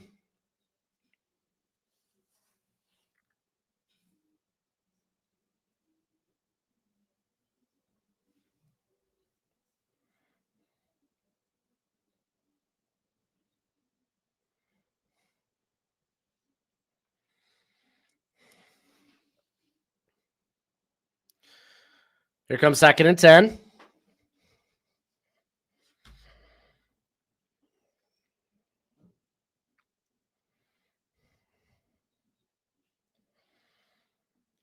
Oh, here comes the blitz. He gets it out to Bo Jackson for about 5. It's going to be 3rd and 5 at the Michigan 32.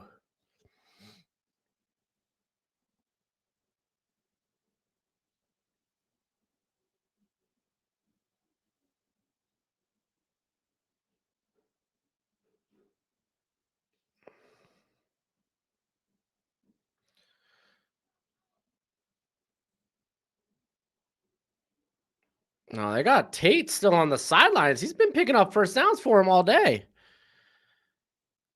So you got trips bunched up. Oh, tight end in motion. Saying dropping back. He gets it wide open. That's Ennis. First down. Wide open. Michigan getting a little squishy in the middle of the field when it comes to coverage.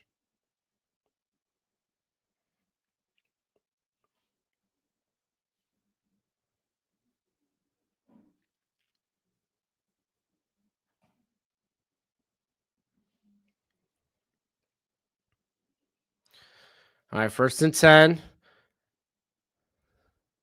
And a timeout. Carnell Tate back on the field, by the way.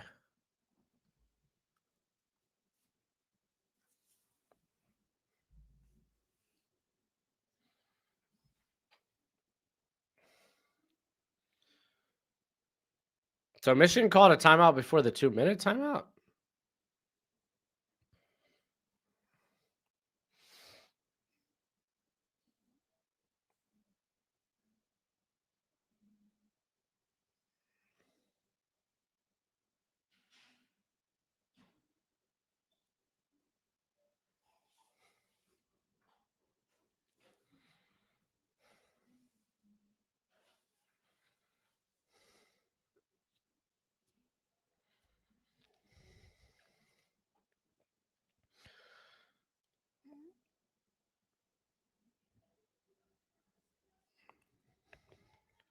Dang, it's 30 degrees out there?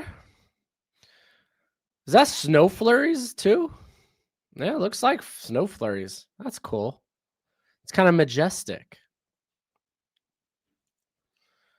All right, 1st and 10.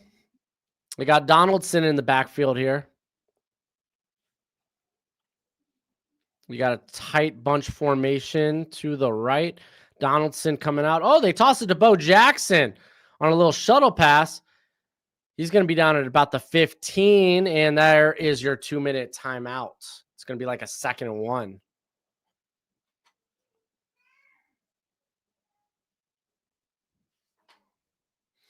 Refs just had the worst PI call I've ever seen in a Tech game.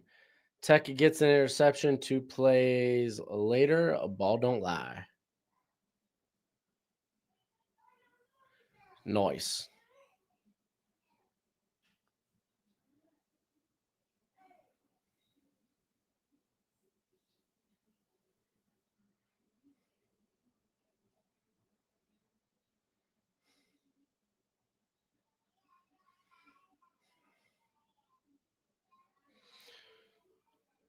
Nice. All right, let's switch over here. Miami's got the ball with 17 seconds left after a punt. They'll probably just take this sucker into half. Clemson, they're probably going to go up. Well, shoot. I mean, if they get a field goal range for one more, they're currently up 17-14 on South Carolina. Dude, Lenore Settlers has 205 yards passing on 9 completions. Please show me this. Golly. Okay, BYU's driving. They're still in the first quarter. A lot of game to be played.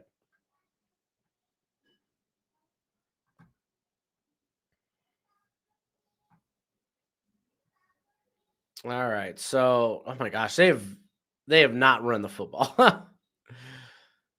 So Harbor has a long reception, 53 yards. There's a 74-yarder to Jacobs. Oh, man. Sellers hasn't thrown to his brother yet. Huh. Interesting. You do have a fumble loss by Lenoris in this game. Huh. Interesting. See this? 20 minutes left in the second quarter, guys. 20 minutes left in the second quarter.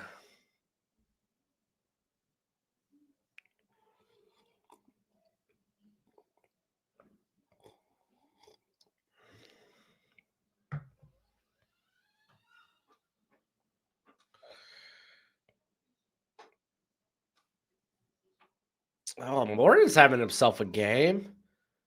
3 tutties, 23 of 30.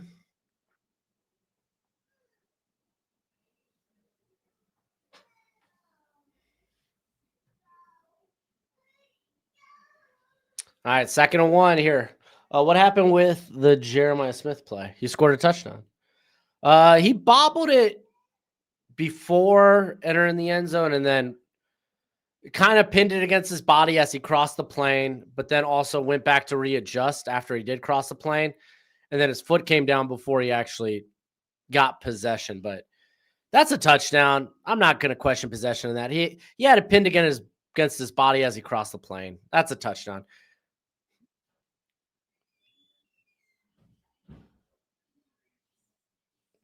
All right, here comes 2nd and 1.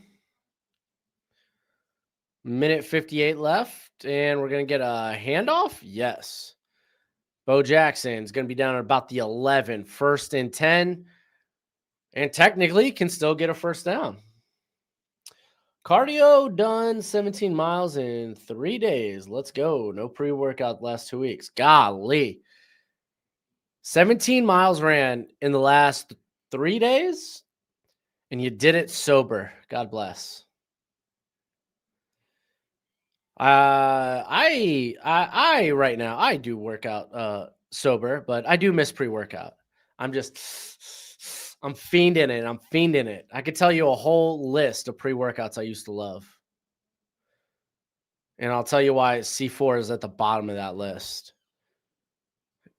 I like that. It makes me tingle. Dude, C4 is for kiddies.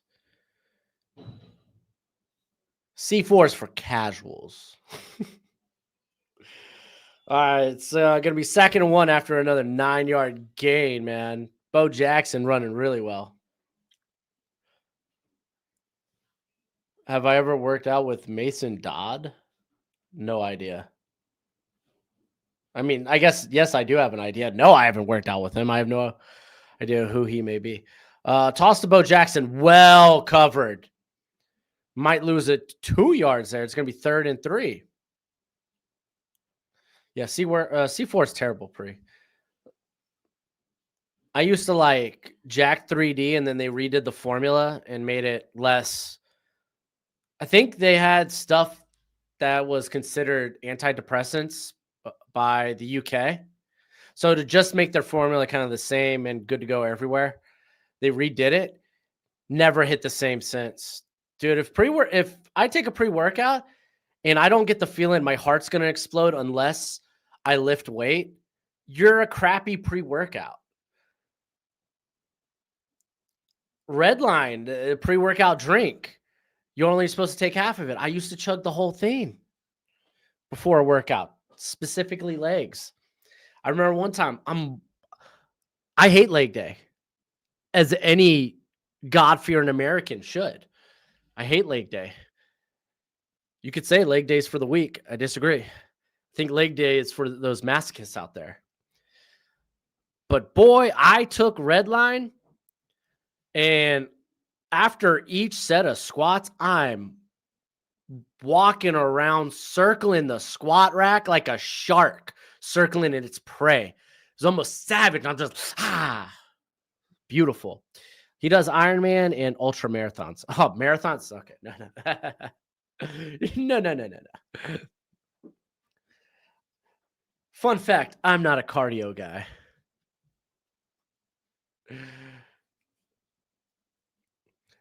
Though, to be fair, the workouts I do now are long and horrible.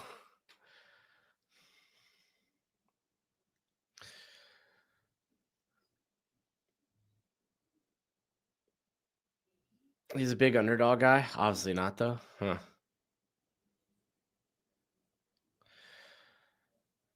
Yeah, I no longer feel the need to be strong anymore, so I don't lift heavy weight, and that's kind of like to preserve just my joints.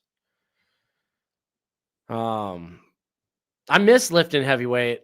I loved lifting heavy weight. Anything that's like 4 to 8 reps only, I love. But now I'm just lifting to stay in decent shape, so everything's freaking long and monotonous. It's like 12 to 15 reps, slow, controlled, pause, then push. I hate it so much. I hate it. I miss the days where I'm just da da da. Let's be honest. When you're pushing it in big weight, though, it's da da.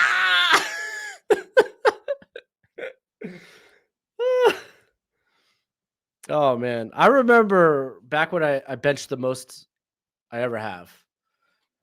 And that was I could do 6 reps with 275. Which that's a lot for me. That's a lot. I just wanted to get to the 2 play club and I was happy. I doubt I wonder if I could PR 2 plate. I could probably PR 2 plates at least once. I could at least hit it for 1. But dude, I had bicep tendonitis. I thought it was a collarbone thing because I felt it up here, and they were like, "No, that's your bicep bothering you." And just dude, it was always the most painful reps. Alabama line dropped to 5.5. It was 4.5 when I checked it this morning. Touchdown, Ennis! Buckeyes!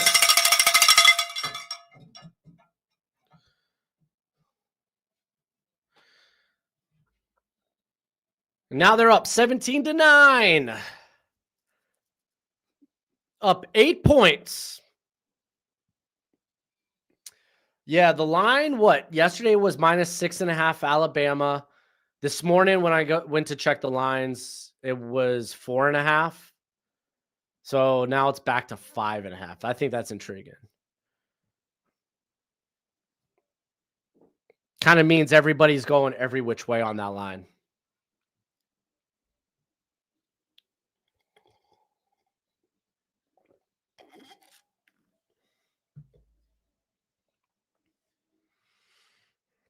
$16 seconds remaining. Michigan's got 1 timeout. Ohio State will get the ball at half, I believe. Yes. You saw 6.5 this morning? I saw 4.5. Was it this morning? I guess maybe it was late last night. Yeah, because I put in my last parlays for the day last night. Maybe it was 4.5 last night. That might be on me. I know prior to that, earlier in the week when I made the overlays, it was -6.5. Here comes the onslaught. Oh, let's see how Ohio State goes with their open and drive. Let's see how their open and drive of the second half looks. And then we might get a slaughter.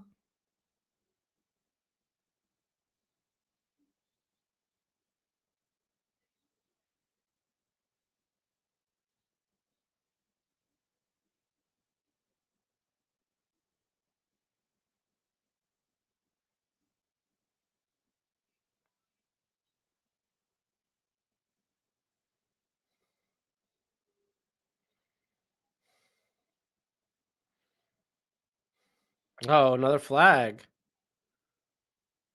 Against Ohio State? What are we doing, Ohio State? Golly. I think Ohio State gets the ball at half. I mean, we could check that actually real quick. Oh, they're picking up the flag. No flag. Oh, they're calling it a flop. That's funny. Ohio State gets the ball at half.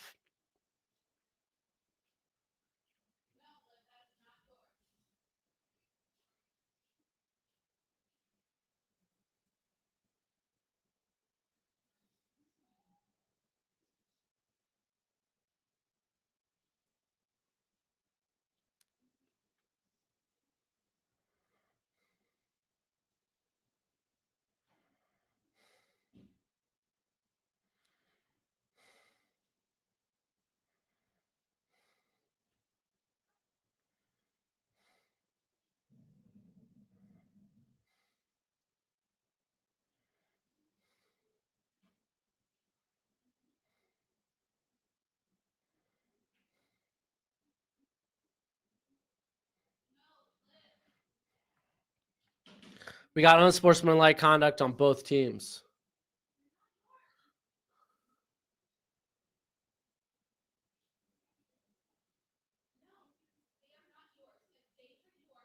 All right, so now we have. So, okay, next unsportsmanlike conduct will result in ejections.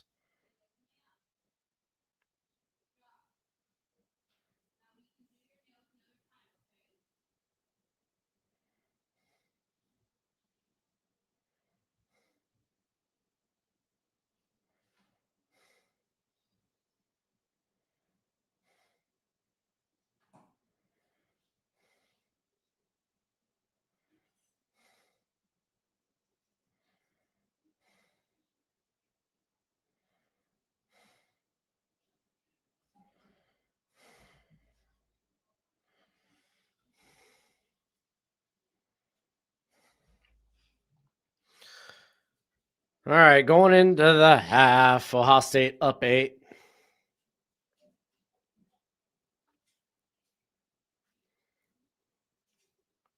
Let's hit the refresh button over here.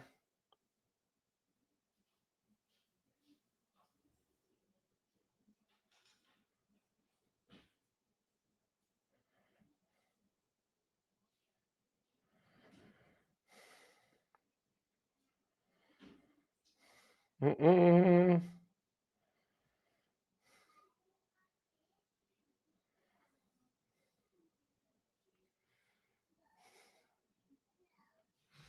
What do you think Kiffin does? I think he stays at Ole Miss. That's just me. I like Lane Kiffin at Ole Miss, but in all honesty, I have no idea. It would be a shot in the dark.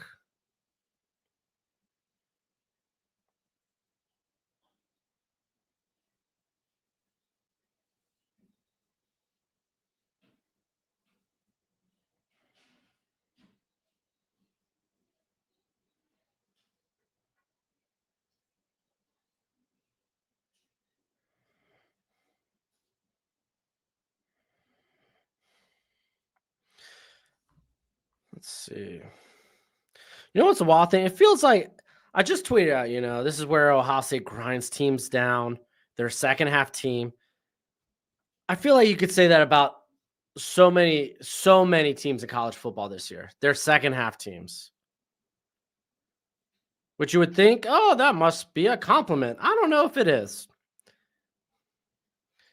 I would just go to whoever pays the most. Well, that's the thing. He probably got an offer from LSU, and he's going to go see what Ole Miss can do to match. I imagine Ole Miss is going to be willing to shelve out all kinds of money to retain Lane Kiffin. All right, time for a scoreboard. Brought you by our friends over at Underdog Fantasy. When you sign up using promo code Broshmo, they match that first deposit up to $1,000 reduce. You can play weekly best ball, or my favorite, higher or lower on player stats. You can mix and match your picks with other sports as well. They have promos each and every day, but let your first promo be when you sign up with promo code Broshmo, but play responsibly, play within your means. Texas Tech is beating the crap out of the Mountaineers. They have already covered. They're up 28-0. Miami Hurricanes, honestly, they're on track to win by 20. And I think they need to. This is kind of a must-win by style points game for Miami. They're up 17-7. Louisville's up 20-0 on Kentucky. Clemson's up 17-14 on South Carolina. Houston's up 17-9 on Baylor. We're still tied up here. Colorado, Kansas State tied up at 7. Iowa State just scored a tutty, 40-yard run by Sama. Iowa State goes up 17-7. East Carolina. Okay, I think I could officially say Florida Atlantic ain't coming back. ECU's up 42-3. We got Central Michigan up 3-0 on Toledo. Miami, Ohio's up 31-10 on Ball State. This is a MAC game, by the way. And that's the score at halftime. Wild. BYU, they answered back. And looks like they're currently driving. Okay. There we go. BYU not going to go down quietly into the night and let Texas just have their way. Delaware, they're up 14-7 on UTEP. Florida International's up 22-7 on Sam Houston. Interesting score there. Georgia Southern, they're up 7-3 on Marshall. We will have some other games getting underway. Yeah, it looks like just a bunch of Sun Belt games.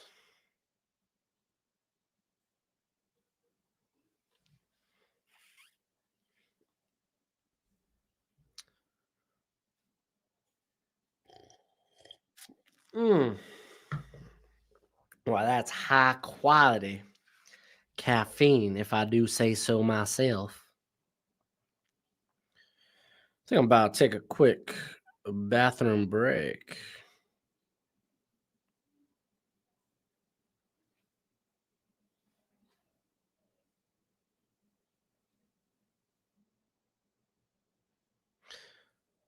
All right, I'll be back. If you're on the YouTube, first off, hit that thumbs up. Always much appreciated, much obliged. But you are about to get an ad because, well, it's just going to be an empty chair because I got to go to the restroom. But if you're on the X, hit that heart. That's always much appreciated, much obliged.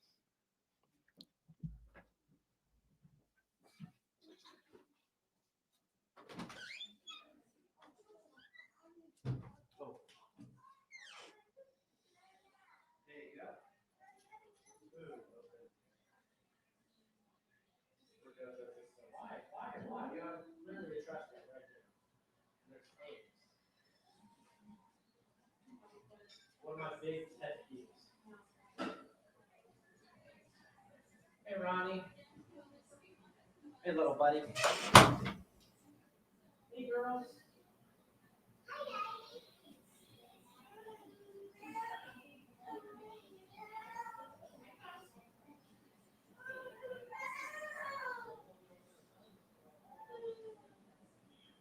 Mommy a second, okay?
Bye, buddy. Bye. You got the door? Thanks, bud. All righty then. Let's back to it. I'm curious. Did BYU get a score at the end of that drive? Might be worth turning on the BYU game right now. Oh, did they turn it over or miss a field goal? It legitimately might be worth to turn on the BYU game. I think I'm going to do that.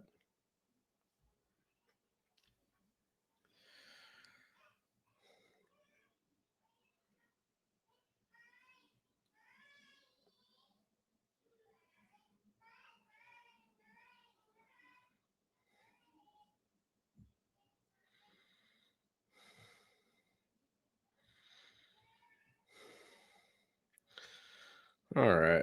Let's find this a BYU game. Oh, wow. Miami and Pitt already started the second half. That's kind of nice. Oh, BYU. There you are.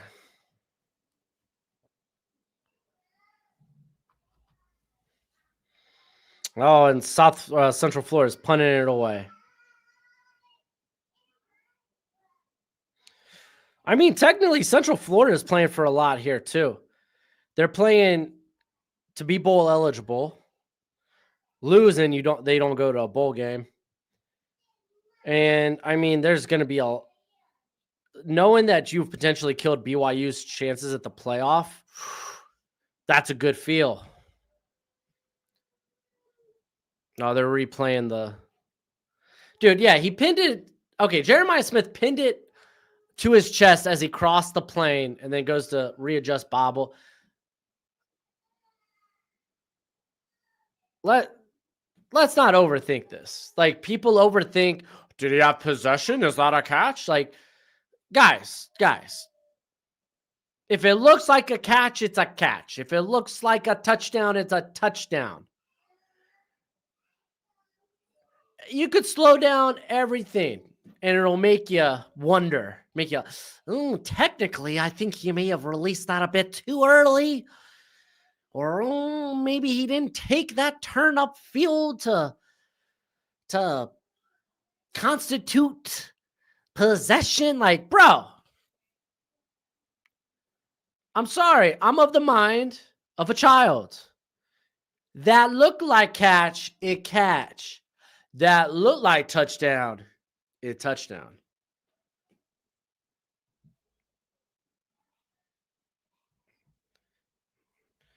I mean, you get to the point where you slow things frame by frame, and it's just like you get all this unnecessary doubt. On a side note, I did bet Miami minus 20.5 today too. Because I knew that's what they needed. I only took them minus 6.5 in my parlay, but I took them minus 20.5 on a bet by itself.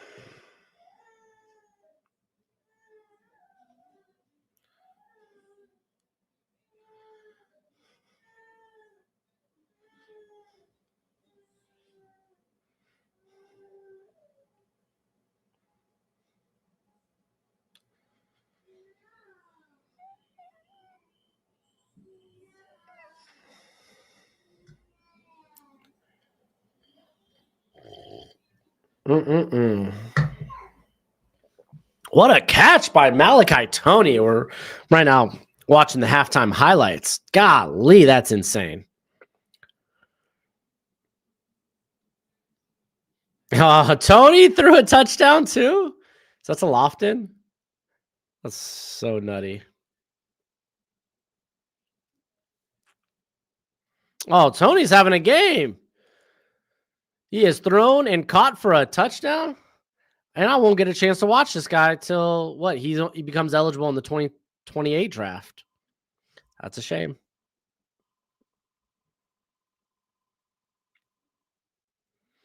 If State loses again, could the clock be ticking for Day, even though he just won the net? Dude, no. I think, dude, if you are a part of, I guess, I don't care what the donors or the committee that decides, oh, should we part ways with Ryan Day just because he loses to Michigan? He's had this team. Look at that record. You honestly think, I'm just going to say this. The grass ain't greener on the other side. You think you're going to find a better coach than Ryan Day? Well, there are better coaches in college football, and none of them are available. Don't fire a coach if you don't have a plan in place on who to replace him with. Don't fire a coach if you're not able to replace him with someone better. Ryan Day is a hell of a good coach. He just won the Natty. You're currently undefeated. Get over it. Lane Kiffin? Has Lane Kiffin won a Natty? What's Lane Kiffin done? You think he's better than Ryan Day?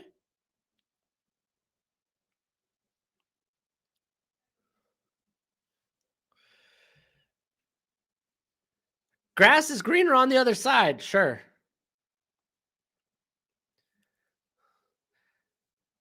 Dude, I would say the only coach right now I would put above Day is probably Kirby Smart. Oh, he won one as an assistant, so not as a head coach. Got it. What has he done as a head coach? Let's see what he did in the NFL with the Raiders, right? Let's see his records, because what he was at Florida Atlantic, Tennessee.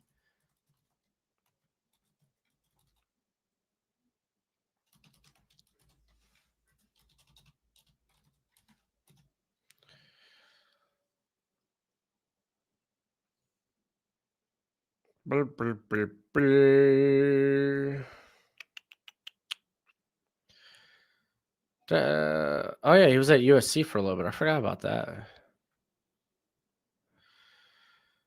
Why wouldn't they have a break? Oh, here we go. Breakdowns. I mean, he's been great at Ole Miss. And I'm not crapping on Lane Kiffin. He's like one of my favorite coaches in college football. I don't think Lane Kiffin's better than Ryan Day. I don't think he's better than Dan Lannon. I don't think he's better than Kirby Smart. I think Kirby Smart's the best head coach in all of college football.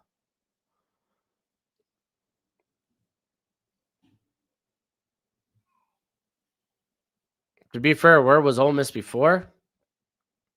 And where were they before? Who cares? Just because he turned Ole Miss around and not been to a college football playoff, but not won an SEC title, conference title. What has he done to prove he's better than Ryan Day currently as a head coach?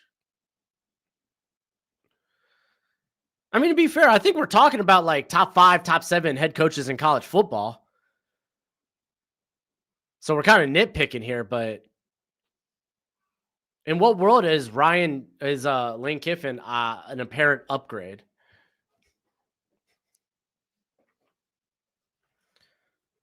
Oh, did BYU just score a touchdown? No, they didn't. No, first down. My mistake. Central Florida only has 1 yard in the second quarter. Hot diggity dog.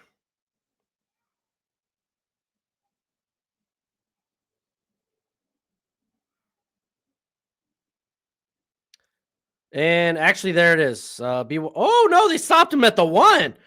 Wow. But, and there's a fumble? Oh, don't tell me BYU fumbled it.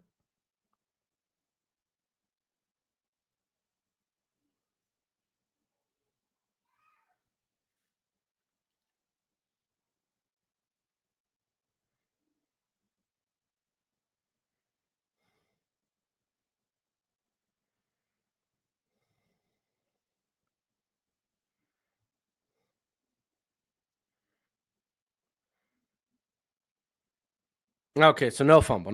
They're just going to say first and goal.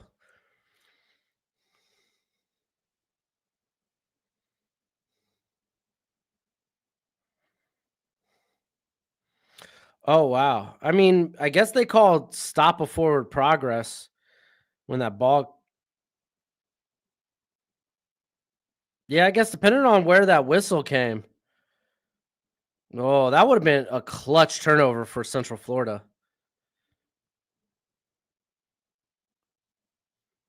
But if they called forward progress, I mean, play's dead.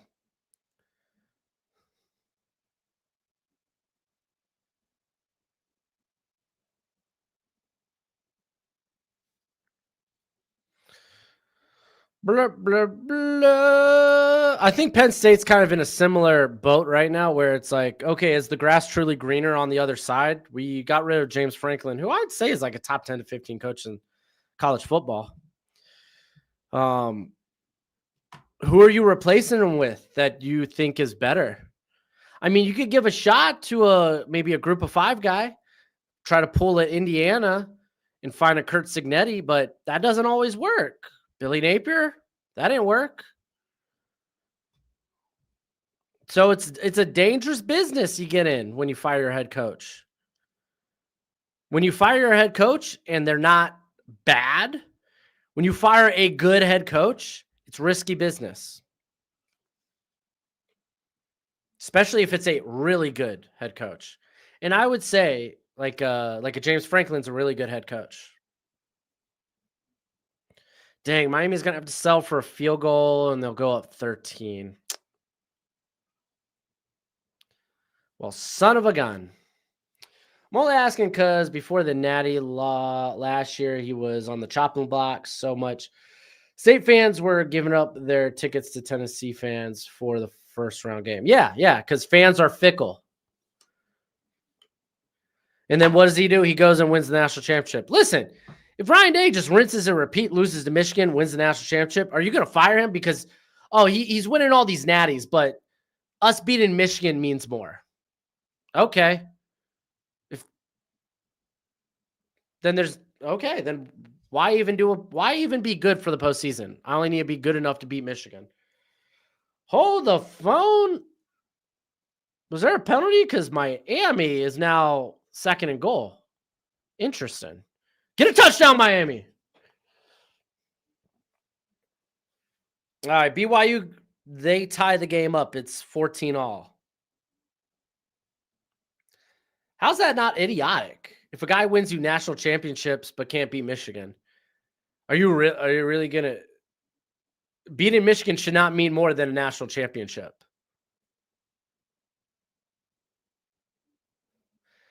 That basically means it's irrelevant what our record is. We could be 0-11. But as long as we beat Michigan, that's all that matters. Stupid. That's nonsense.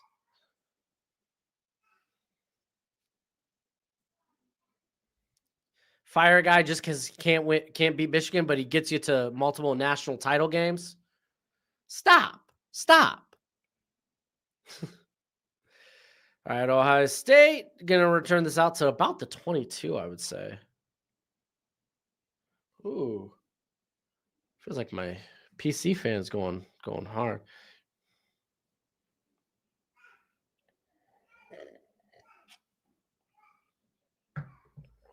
It means you are champs in a conference with a beast.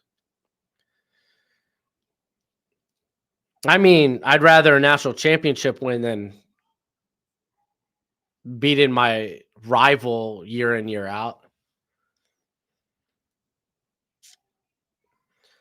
I'll tell you, Ryan Day's legacy is not going to be based on if he could beat Michigan.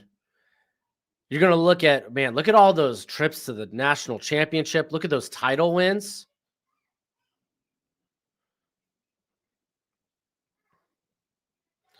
People don't talk great about Nick Saban because of all the wins he had against teams like LSU and Georgia. No, they talk about his national championships, his conference championships. Are we going to really act like Michigan means more than a national championship? Because if that's the case, Ohio State, you've lost the plot.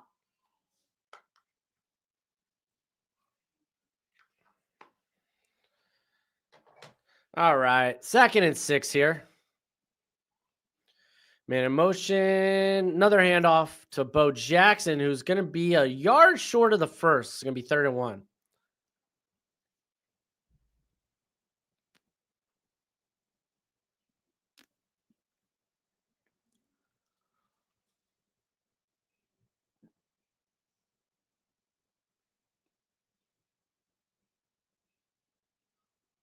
Michigan will be sour forever. Yeah, exactly. Yeah, the Natties are the legacy, man. That's what every college team's playing for. The Natty. A shot at the Natty. All right, we got another handoff. Jackson does get across for a first down.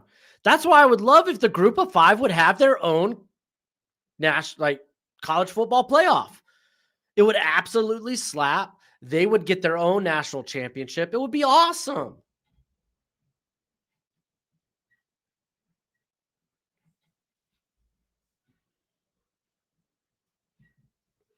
All right, 2nd and 8 after a 2-yard run by Jackson. TD this drive. Honestly, touchdown would be a nail in the coffin, or close to a nail in the coffin for Michigan. Handoff here. Jackson cutting it inside. Gets maybe, gets 2. I want to see Oregon-Indiana rematch playoffs. Oh, there's a good shot. You probably get that. Depending on what side of the brackets they're on. I wouldn't pick that as my national championship game. What coach do you think will be the next to jump to the NFL? It's always tough to anticipate. And you had so many guys sign extensions this past year. So many guys in very cushy jobs. Fake the handoff saying, you got Jackson. There he goes. Gets it to him. And Jokesen will get across the first down close to midfield down at the Ohio State 47.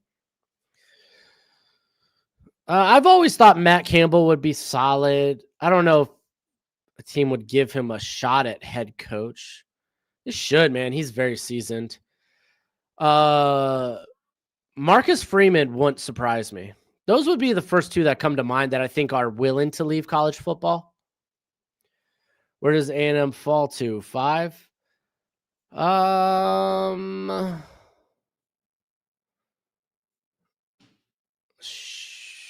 Probably. I don't know. I have to go look.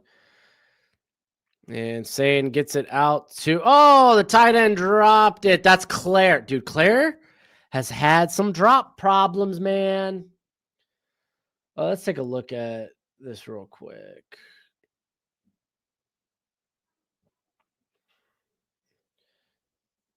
Yeah, probably 5. I don't think I'd put Oregon over A&M.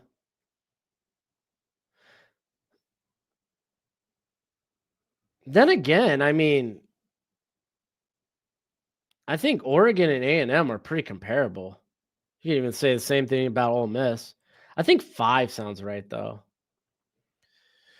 Handoff Jackson. So the snow's really starting to come down a bit more. Are you going to Twitter to keep up with Survivor Series tonight? Nope. I'm just going to watch it later because I'd rather watch it live and not have surprises. Man, those AZ Wildcats are nasty. I have no idea, but I personally attack and they won. So much hate. I've been personally attacked. I thought ASU was going to win the game outright. It's in Tempe. Yeah, Arizona kind of surprised me. Good bounce back year for him. Over the middle on 3rd and 8 to Claire, who's going to be about 2 to 3 yards short. 4th and 2. I would like to see them go for it. I want to see Ohio State go for the jugular. It could be Lane Kiffin if he... No, I don't think Lane Kiffin's going to the NFL. Wouldn't that be wild if he goes to the Giants? I don't know if that's been a discussion. What if he goes to Giants? Reunites with Jackson Dart. Look, I know Tech is the best in their conference, but they are not better than us. I mean, if you look at who's got better wins, Oregon's best wins, USC. Texas Tech's best wins are BYU and Utah, who are both ranked ahead of USC. They got better wins than y'all. Sorry, resume matters, even if you might be the better team. I would have Tech ahead of Oregon.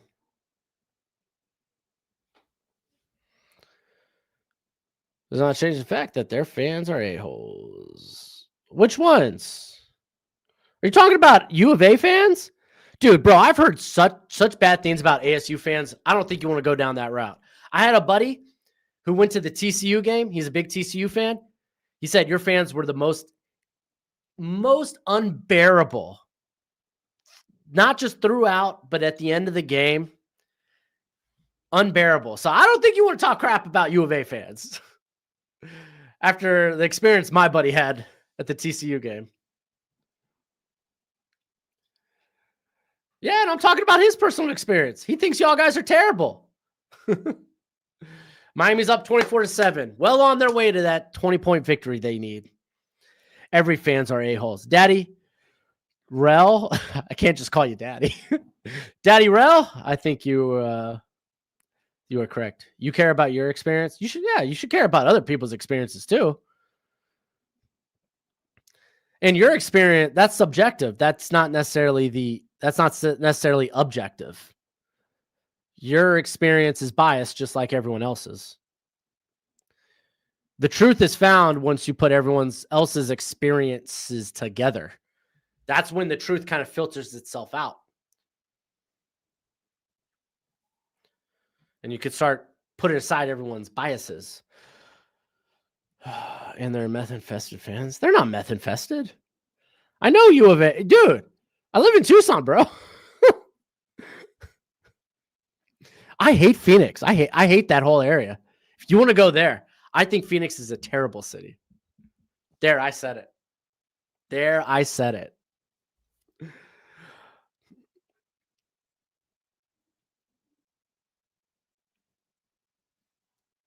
Bro, ASU fans did that to my friend who was a TCU fan. That's just fan mentality. Fearfully confident. You don't sound so confident. You sound a little insecure right now. You can't let other fans hurt your feelings. All right, 1st and 10 after the punt. Really wish Ohio State went for it, but it is what it is. So Jordan Marshall's still out. He's slinging it over the middle. First off, what a catch by McCulley. Scary throw.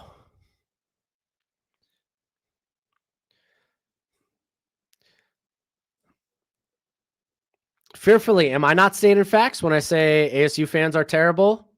That we're terrible to my friend who loves, breathes, bleeds TCU?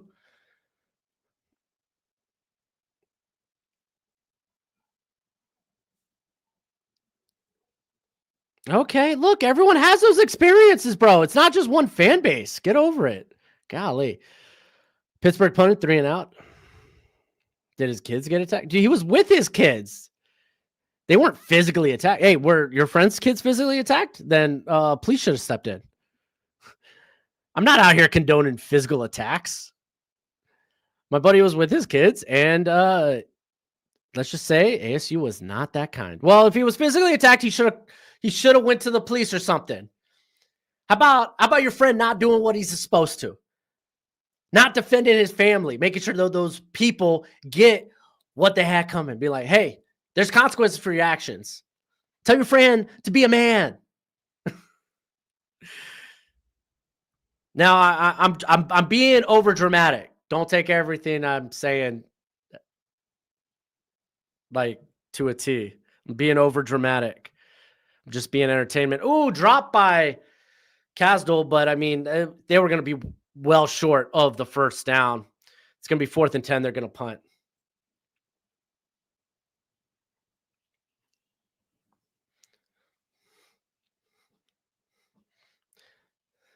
I can suck it, bro. You can suck it, dude. You don't have to be here.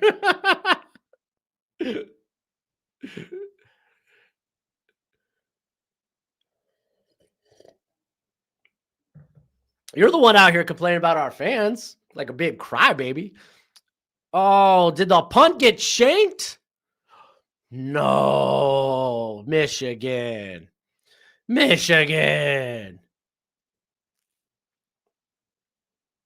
Well, punt goes 11 yards. Lol. BYU, they appear to be driving a bit. Looking to take the lead here before halftime.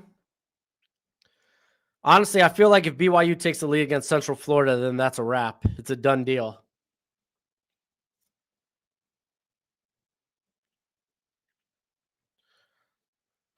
It's 3rd and 7 though. They're still on their side of midfield.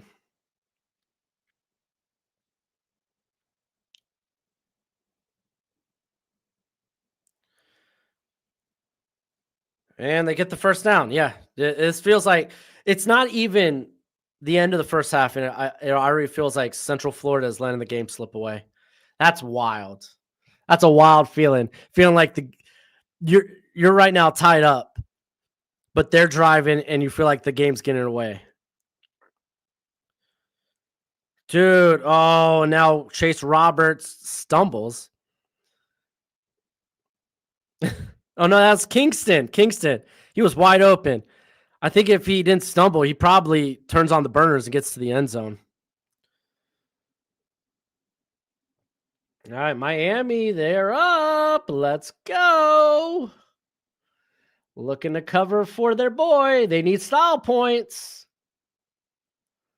I'm all for it. Any surprising outcomes right now?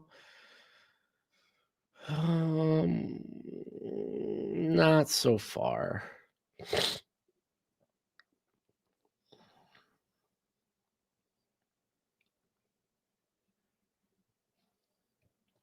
First and goal for Miami. Let's go. Get a touchdown, Miami. Get a touchdown.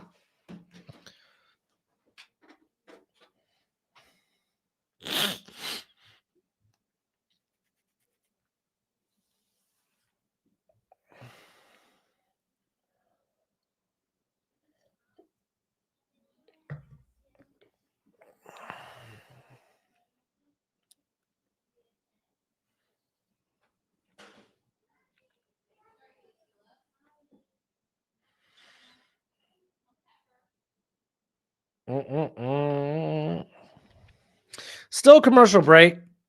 I'm right now watching this BYU drive, 1st and 10.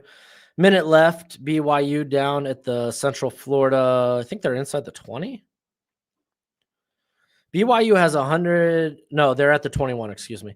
BYU has 154 yards to Central Florida's 18 in the second quarter. Golly.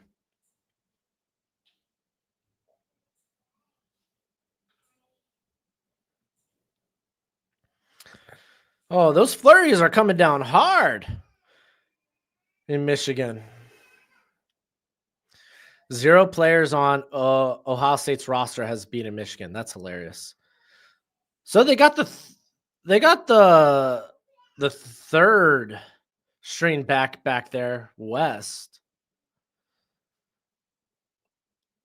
Fakes it to him, gets it out quick to Carnell Tate for about 7 yards. It's going to be 2nd and 3 at midfield.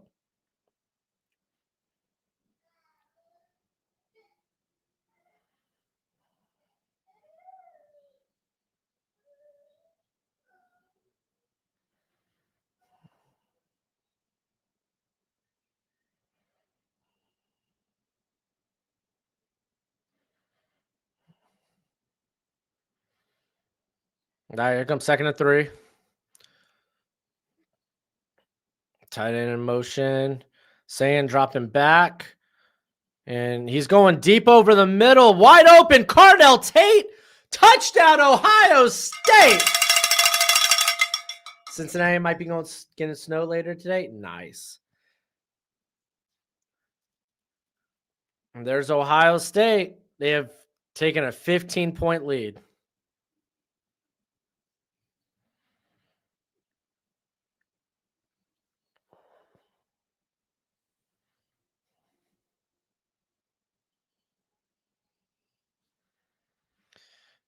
Dang, nice little copper out by Tate. Little corner post.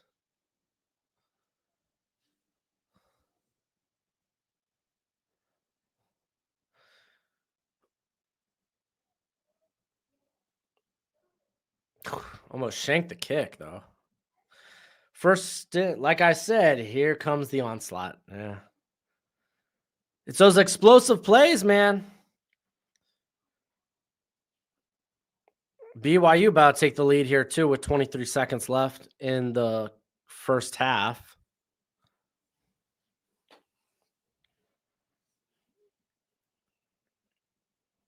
Haven't seen Dizzy Donut in the chat for a while after declaring Michigan victory. Can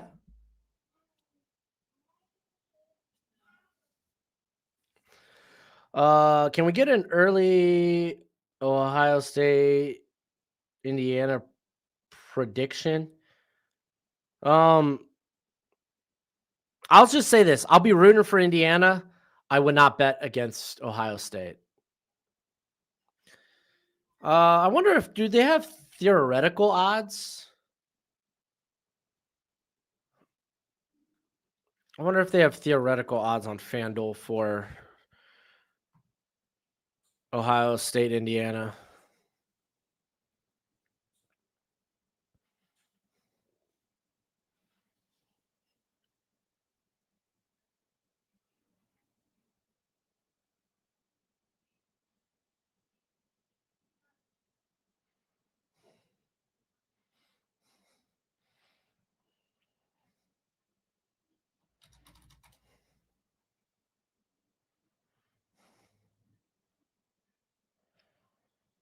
Oh, big sack by Central Florida. It's going to be 3rd and goal from the 20. Yeah, no sparring today. The chat feels tamed. Tame's not the right word. It feels a lot more chill. Okay, let's swing over to this.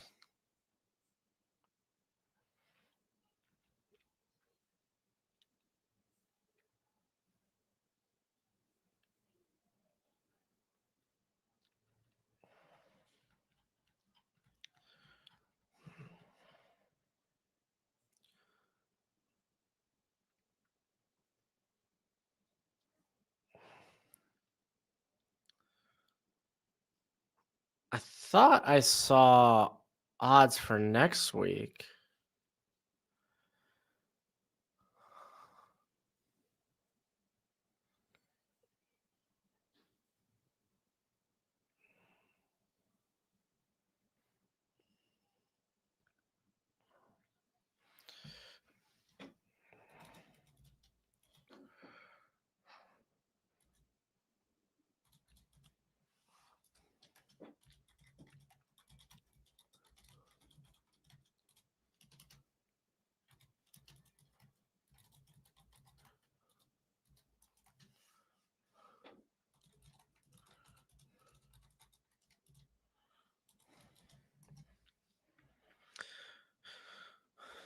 Yeah, it looks like Central or BYU is going to have to settle for the field goal.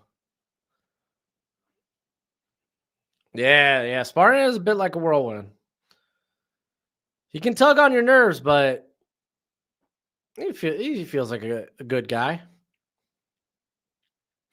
Yeah, Michigan's offense. Well, to be fair, once Jordan Marshall left the game, it felt like it felt like the offense just kind of stagnated. Oh, is Marshall back in the game? Yeah, Jordan Marshall's back in the game. He's going nowhere.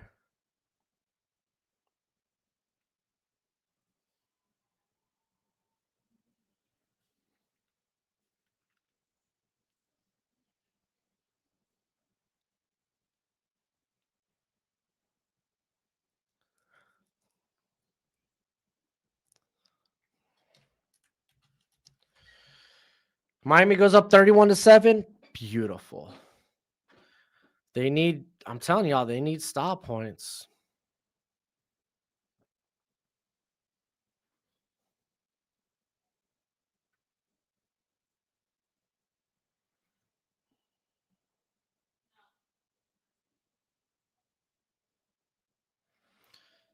All right. Here, let me.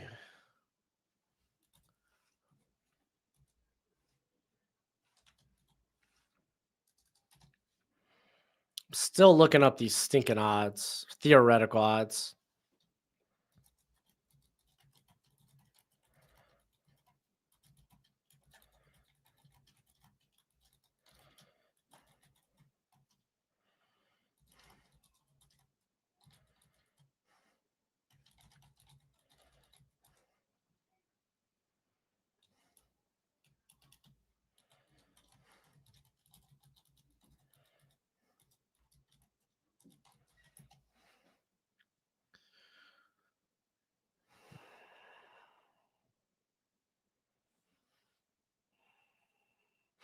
Dang.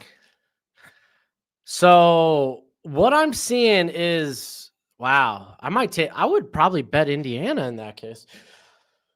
Right now, odds makers would have Ohio State around minus 12.5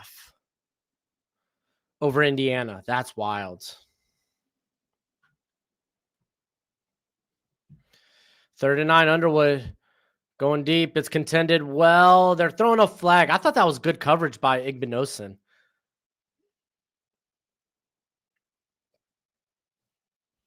I thought that was good coverage.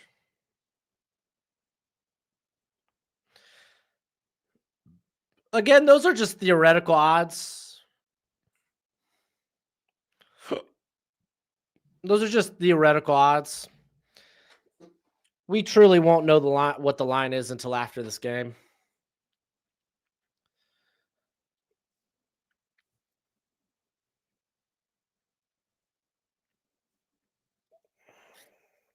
I thought that was probably good coverage by Igbinosun. I'd like to see a replay of that, but this is what it is. Underwood, he's dumping it down. Jordan Marshall drops it.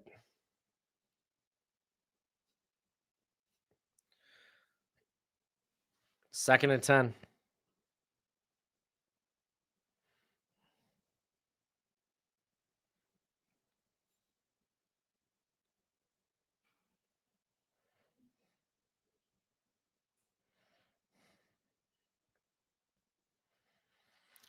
Second and 10. Hand off to Marshall, and he's Sonny Styles with a nice stop. It's going to be 3rd and 12. Michigan's running game isn't doing anything anymore. To be fair, Michigan's running game is very feast and famine. I said this earlier where it's like they'll go 1 or 2 yard gains and then they'll just hit you over. They'll suddenly break out like a 30, 40 yard run. That's just kind of how their run game is. It's very feast and famine. Underwood dropping back. Here comes the pressure. He gets it out just out of the reach of McCulley. Did he catch that? McCulley caught that with one hand, but he was out of bounds. That's a sick catch.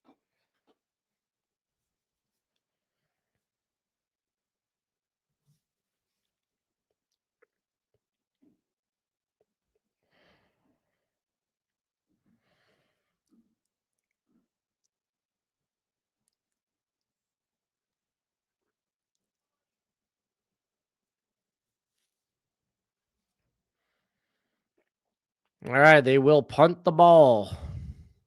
See if they can get more than 11 yards on this punt. And they will. Get a fair catch down at about the 13, the 14. Woof.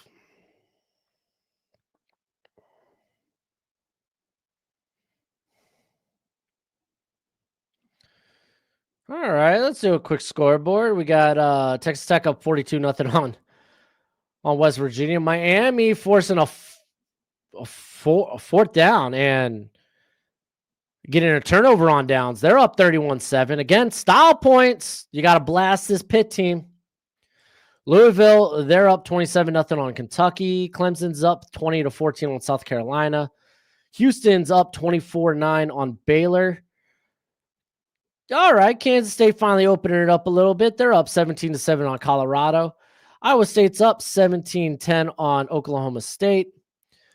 ECU's up 42-3 on Florida Atlantic. Toledo's up 14-3 on Central Michigan after being down 3-0 in the first half.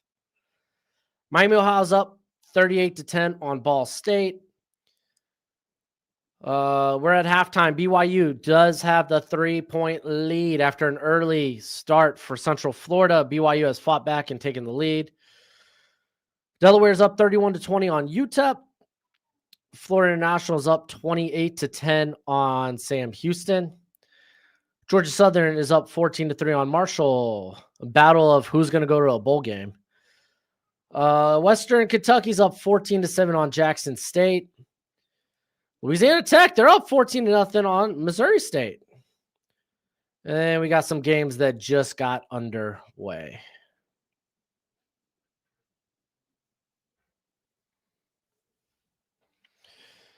You funny, bro, calling out the guy who said it was already a victory. I mean, what can I say? What can I say?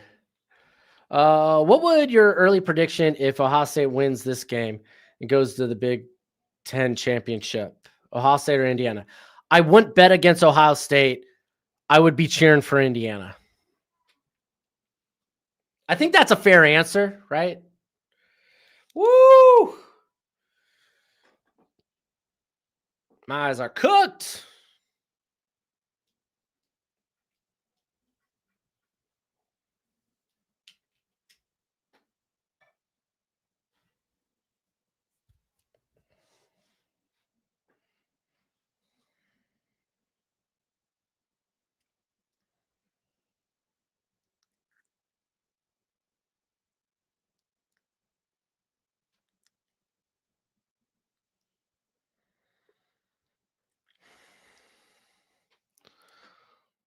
All right. We're back here with Ohio State. Like legitimately touchdown, and I think ends the game. All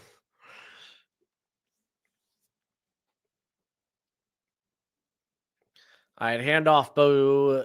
Oh no, this is CJ Donaldson, who's going to pick up about 8. It's going to be 2nd and 2.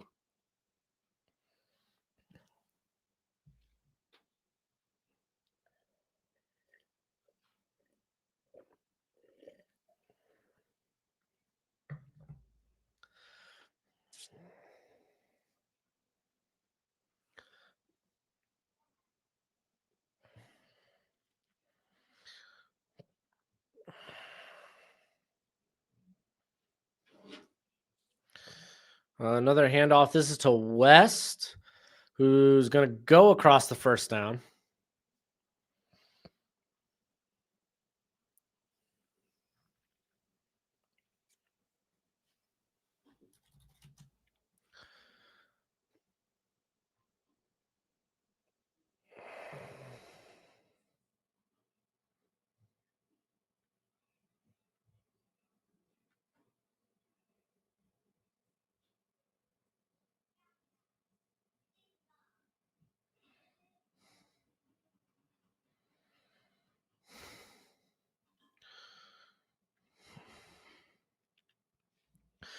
Jackson picking up about 2. I'm going to make it 2nd and 8.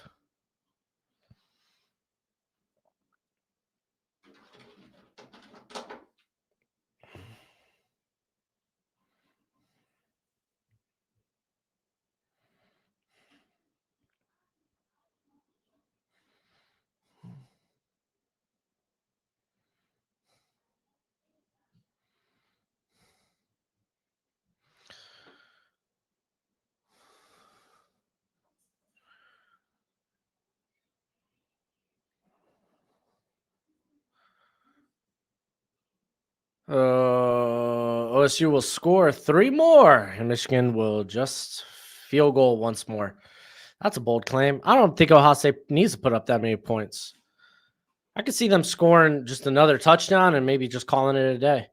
Who's the beast on Michigan's line, the run stuffer? I don't know. It's not. I don't think it's Benny. Benny's a penetrator. I'm not familiar with the rest of that interior line. And they're going to pick up 3rd and 1. Another first down for Ohio State.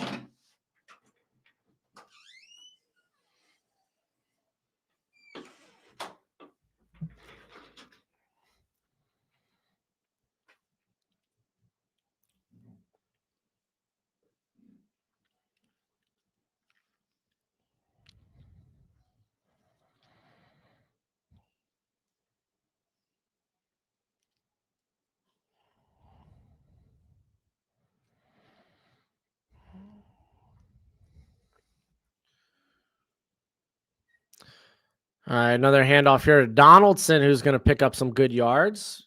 About 7 yards, set up 2nd and 3.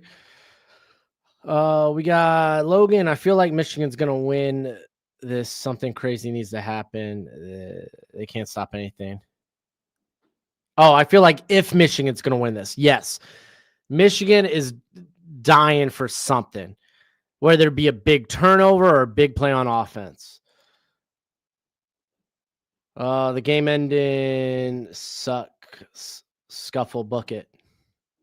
Oh, dude, I would love to see Ohio State plant their flag at the middle of Michigan's logo. Just be funny. Saying going deep. Ooh, just out of the reach of, I think that's Jeremiah Smith. No, that's Carnell Tate, excuse me. It was out of bounds.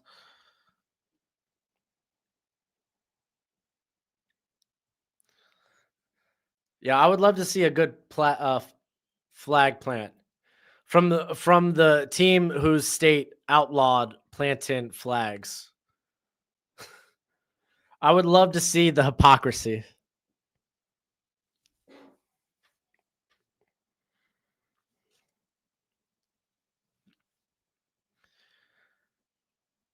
Dang, Michigan's been 1 of 7 on 3rd down. Ugh. Saying dropping back, he's rolling, he's gonna run, and he's gonna get it.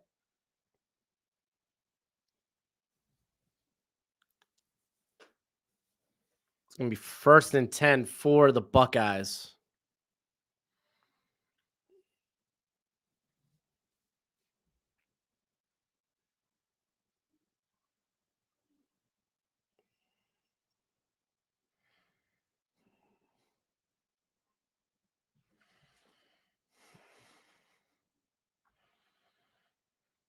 All right, 1st and 10 from the 43.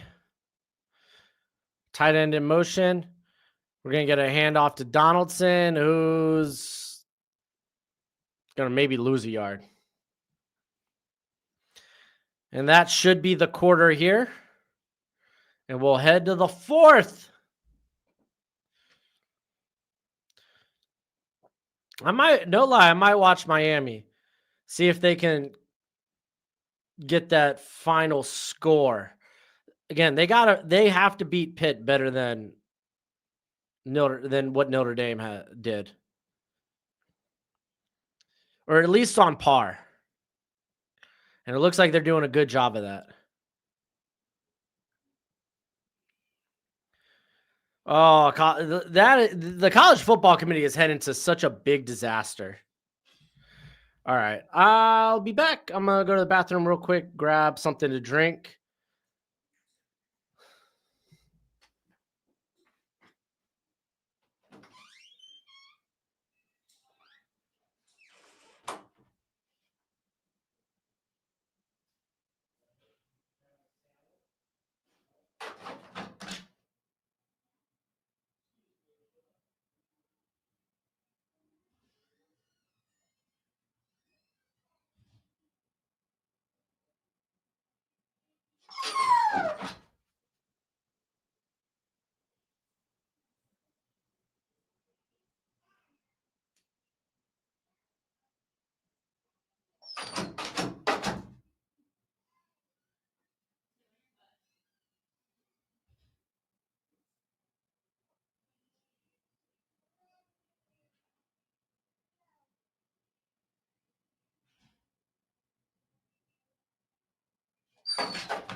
Did I leave you in here, Gojo? I'm sorry, buddy. How dare you? Oh, poor Gojo.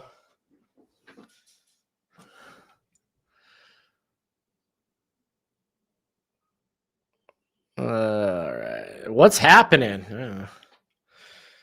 What's happening is very similar to what happened against USC. Michigan offense can't do nothing. Oh, I would love to see Miami go for it. 4th and 4 at the Pit 39. I'm going to turn that game on right here on my phone.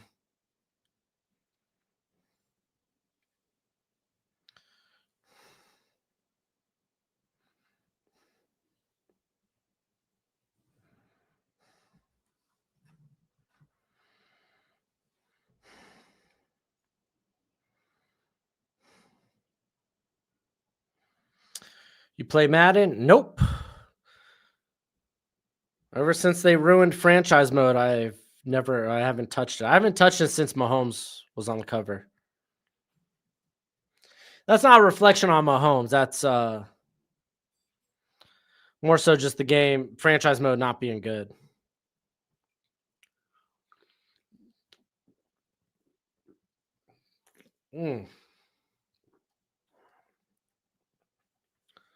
Sparkling water, strawberry sunset, baby.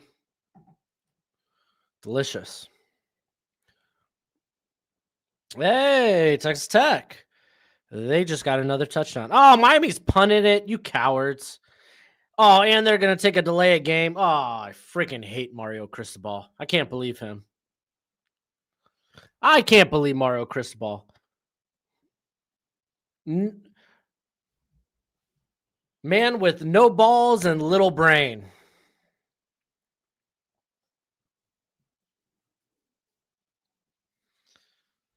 Oh, they're seeing it in Mr. Brightside. It's more like Mr. Darkside right now for if you're a Michigan fan.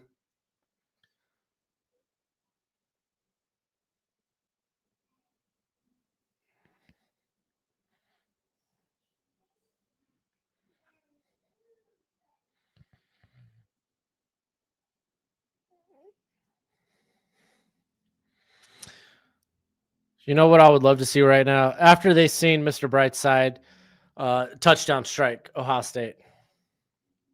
No balls, little brains. Hey, dude, I'm just calling it how I see it. Great recruiter. Don't love him as a play caller. All right, saying he's going to dump it down to, I think that's Claire, who's going to be close to the first down. It's going to be 3rd and 2.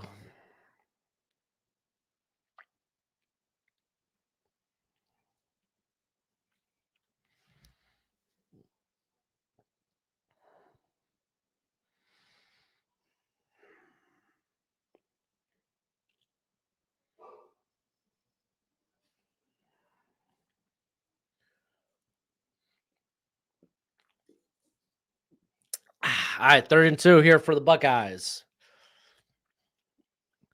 Coming out in the pistol, tight end in motion into the backfield. Got to imagine it's a run. And it is. Oh, and Bo Jackson breaking into the outside. He's past the Michigan 40, down to the Michigan 35.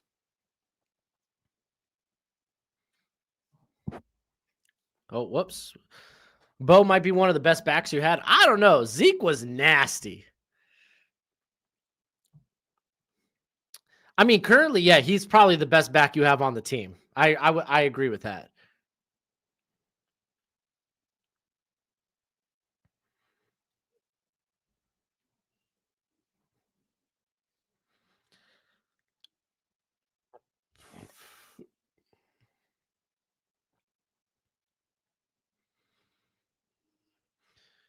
All right, 1st and 10. Gonna get another handoff here, but a good stop by Michigan. Set up a 2nd and 11. Hey, it's okay to project. I think some would say I'm in the business of projecting. So I get it. I get it, Logan.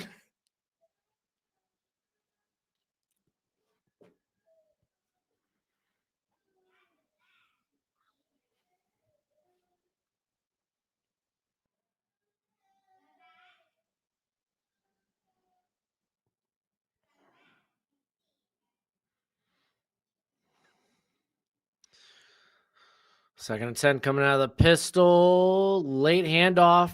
Is that West? Who picks up the first down, gain of 14.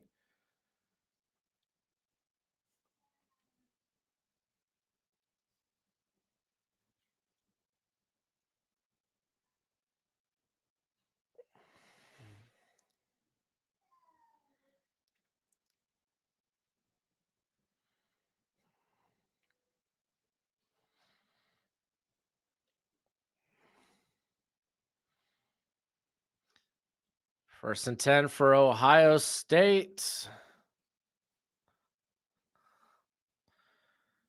And another run here. They're just draining clock. Golly, Michigan can't even stop a run. They can't even tackle the back. He's inside the 15. 2nd and 1 from the Michigan 13.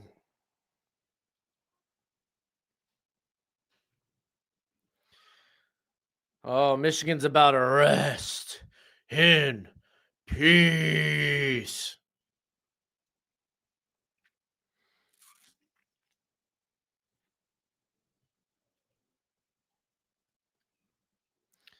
Miami, they got Pitt on a 2nd and 10 at their own 1. That's wild.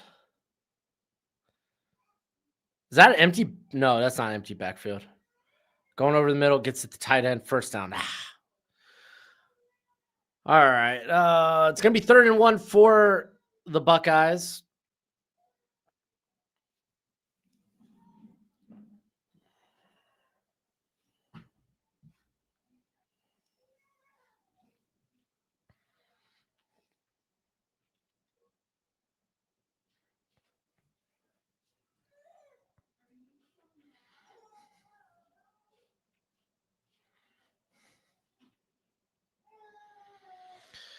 All right, 3rd and 1.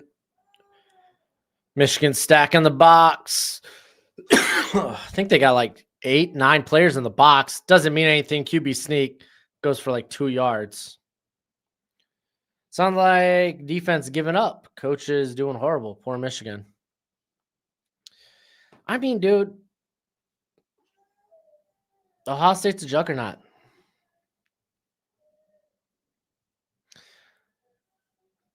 Yeah, I mean, when your defense is stacking the box with 8 or 9 and you can't stop the run, and to be fair, that was a quarterback sneak, but still, they haven't been able to stop the run at all on this drive.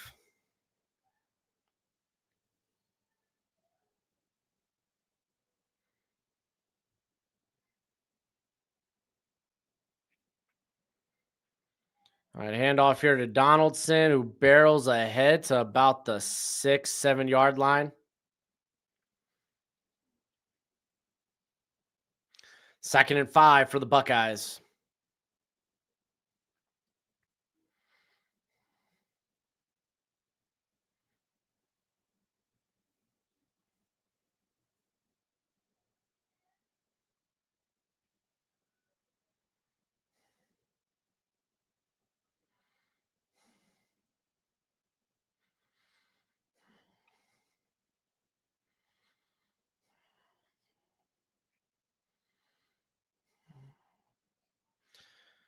Another handoff here. It's going to be about a yard gain. 3rd and 4 for the Buckeyes. Draining the clock, trying to get out of here. Start preparing for Indiana.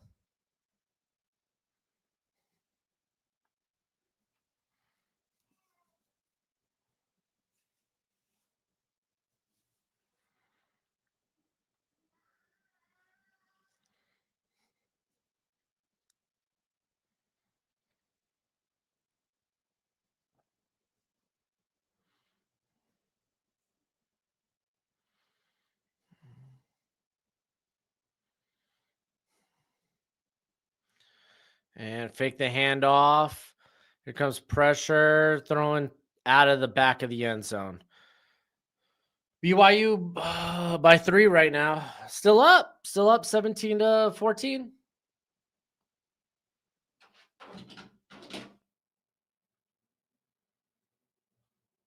Yeah, but they're driving. Yeah, BYU complicates Texas getting into the college football playoff by a lot.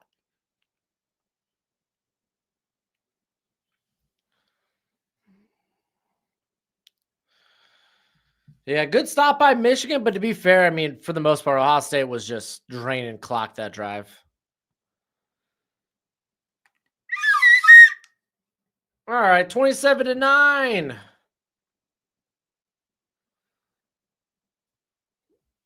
Got an 18-point game here. 3 scores. Baylor's tied with Houston. Good God. Good God. Let's do a quick scuttlebutt. Texas Tech, well on their way to victory. Miami Hurricanes, they honestly need another touchdown. Style points. They're up 31-7 on Pitt. Louisville's up 34-0 on Kentucky. That's wild. We got Clemson up 20-14 on South Carolina. Houston, Baylor are tied up 24 apiece. Kansas State's up 24-14 on Colorado. Iowa State's up 26-13 on Oklahoma State. Oklahoma State would cover. They would cover.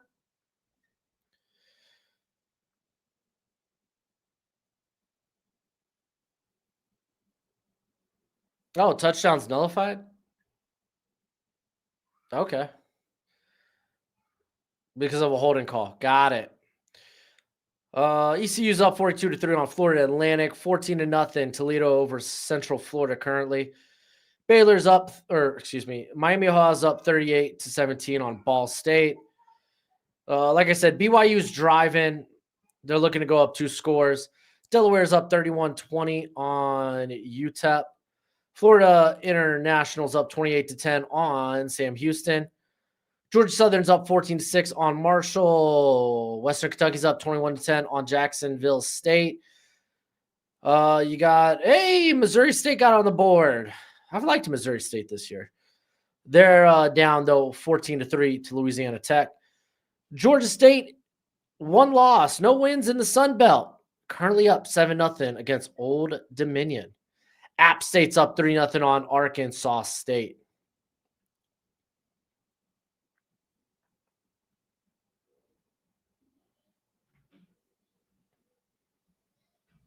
I think Ohio State's defense is just too much for Michigan's lackluster offense. I think you...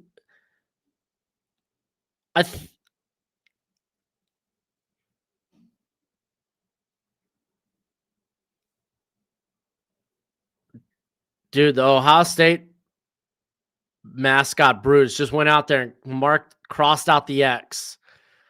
The M. It went to the Michigan end zone, crossed out the M. That's hilarious. That's freaking wild. Michigan's offense has been lackluster all year, man. If they can't run the ball, if they can't hit those big run plays, then can't really do much of anything. It's finally over. Ohio State beats Michigan. That's what it looks like.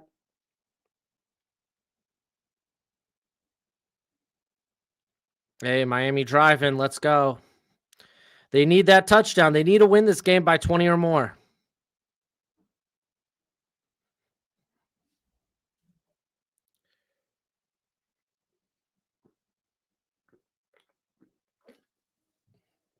Oh, that's delicious. 1st and 10 for the Hurricanes. They're at their own 46. Hand off to Fletcher, picks up maybe 2. Set up a 2nd and 8. Like I said, we talked a lot about the importance of Miami blasting Pitt today. Because Notre Dame and Miami have a lot of similar opponents. When you look at their best wins, Miami has the best win, being over Notre Dame themselves, yet Notre Dame currently ranked ahead of Miami. And I think that changes this week, honestly, with this victory. If they could get up by 20. Oh, and Malachi Tony's doing everything possible to make that happen. I can definitely see a post-game scuffle due to a flag planting. Dude, I'm hoping for it. I wonder, I'm going to take a quick look if there's any odds market that has a flag planting. Odds that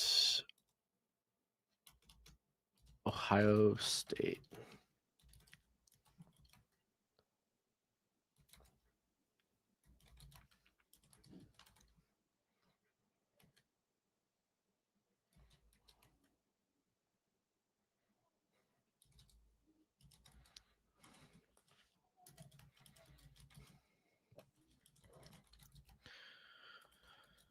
Would you rather be a recruiter or a GM? I meant to say the word, would you rather be an NFL scout or GM? Probably a scout. I'm not gonna pretend like I know how to whittle deals with contracts and whatnot. Like the team building aspect, it sounds fun and whatnot, but yeah, having to deal with actual contract negotiations, that's just over my head. Just let me watch football and talk about what players I think are good and that are less good and less good. So right now, odds are extremely low that Ohio State plants their flag. That's via our good pals over at Kolschi. Odds are low for a flag planting, which probably means I might lay some money on it.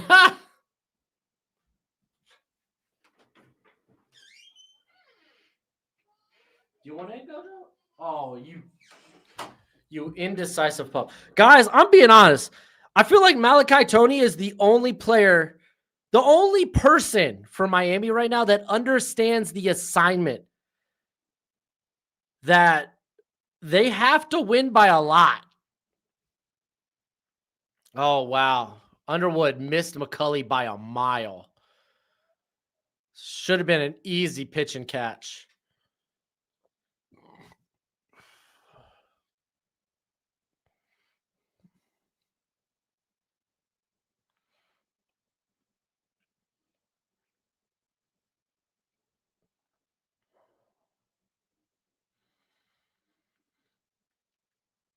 All right, 2nd and 10, tight end in motion. Ohio State showing blitz off the edge, but they don't. Oh, and that's a sack. Was that Jackson? Kenyatta Jackson with the sack. 3rd and 18. Woof.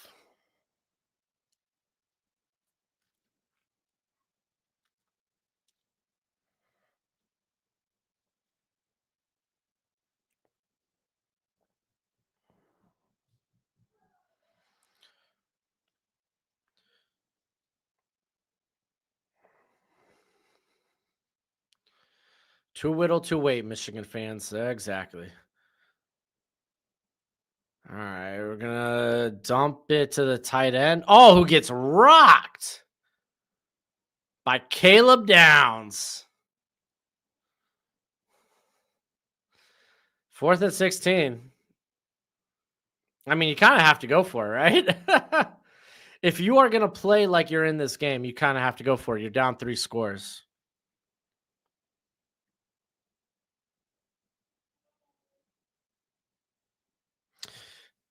Freaking Carson Beck. Did he just throw an interception?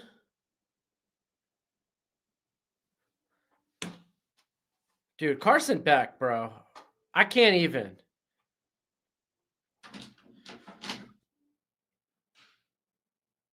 Ennis with a good return gets out to the Ohio State 45. There's a flag, though.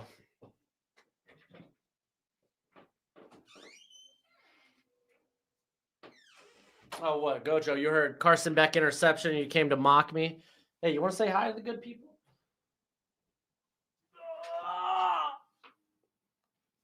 Look at this purebred good boy. Purebred good boy. You might think, hey, that looks like the dog from the logo right below you. It is. Gojo, he picked Ohio State minus 9.5 today. You liked Ohio State minus 9.5? Oh, yeah, you did.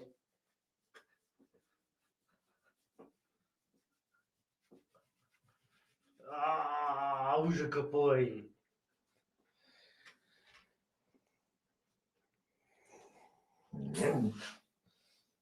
Hey, no need for the sass, bro. I'm already mad at Carson Beck right now.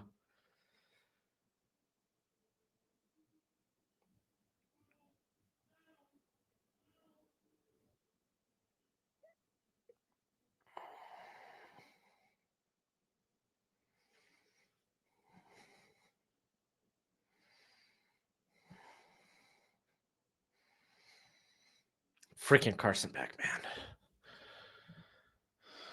All right. Let's check in on BYU real quick. Oh, Houston looks like they're about to score. Man, what happened to where's the offense for South Carolina in the second half? All right, so BYU is up 10 on Central Florida right now. Don't look now. Jacksonville State back in it.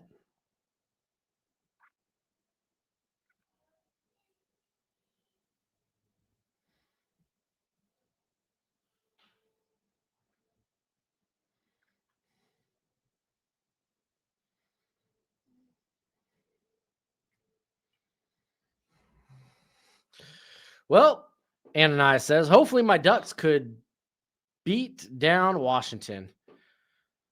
Dedmon Williams is that dude. I think they're still down Jonah Coleman. Jonah Coleman injury. Oh, he's expected to return versus Oregon. That's kind of big. Oh, he had limited snaps against UCLA. I didn't even notice he had snaps against UCLA. No, I think Oregon they probably win that by a tutty. So I have him that's why Gojo has him at -6.5.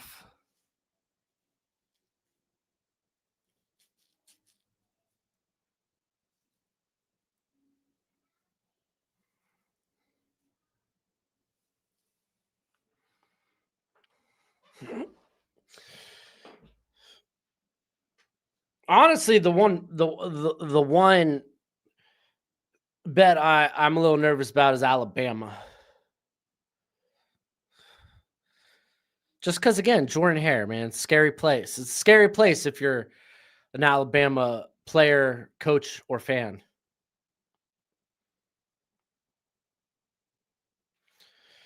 And we're going to get another handoff here to Jackson. Picks up maybe a yard or two.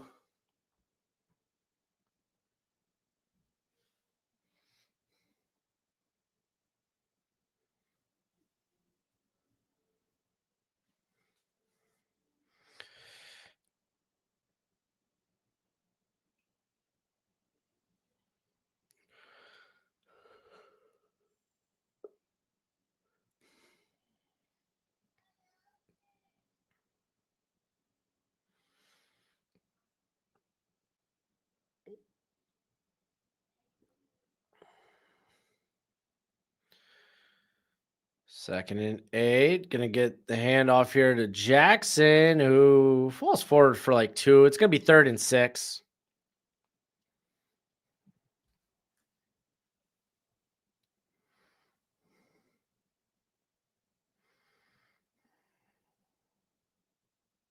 Hey, we got a scuffle.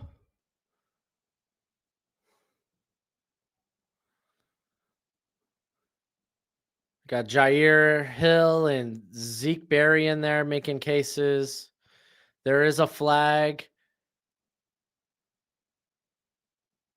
Was this Saraveld, the left tackle, was in there. We got the flag. Remember, another unsportsmanlike conduct should lead into an ejection.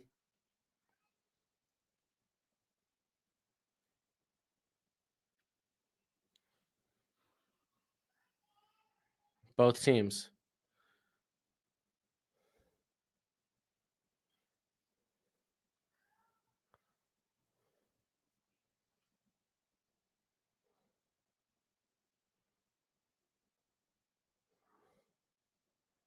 So Derek Moore and Luke Montgomery. Oh, so they gave them individual warnings.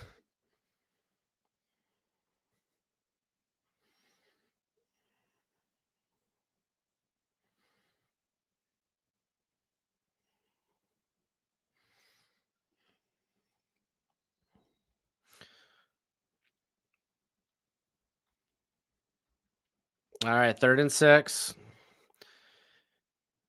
Michigan showing 5 at the line.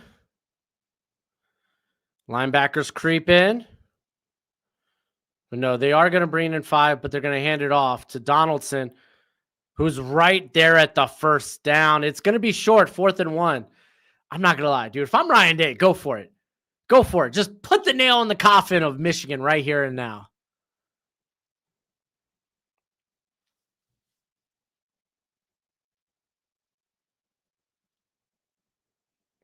Oh, BYU has just gone up 31-14. All right, well, again, that's a problem for Texas, man. That's a big problem for Texas. Hey, they're going for it. Seems like your question from earlier is not going to matter because they're going to win. You're talking about BYU?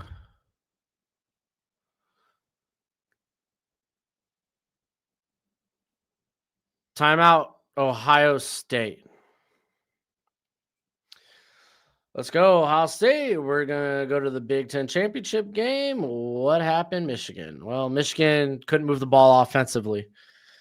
Jordan Marshall, after he left the game, they struggled to move the football. They were always kind of feast and famine run game, but especially if Underwood is off target, it's going to be a rough go, and he's been off target today. Michigan defense made a couple of early stops, forced a turnover on the first drive, but when your offense is starting to flounder, you can't expect the defense to hold up. Ooh, another big run from Miami. They're out of close to the 50.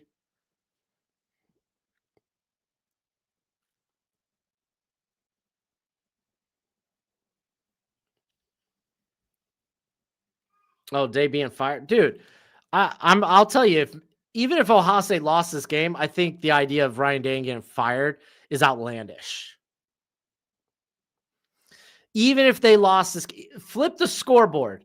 Say it's Ohio State 9, Michigan 27.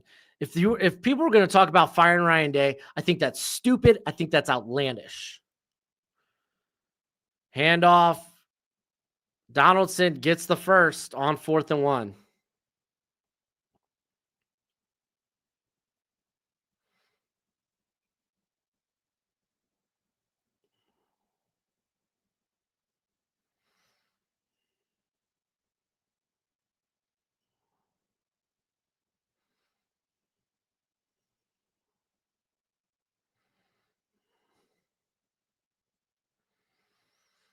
All right, Miami is at the 2-minute timeout. Yo, just give me a field goal or something, bro.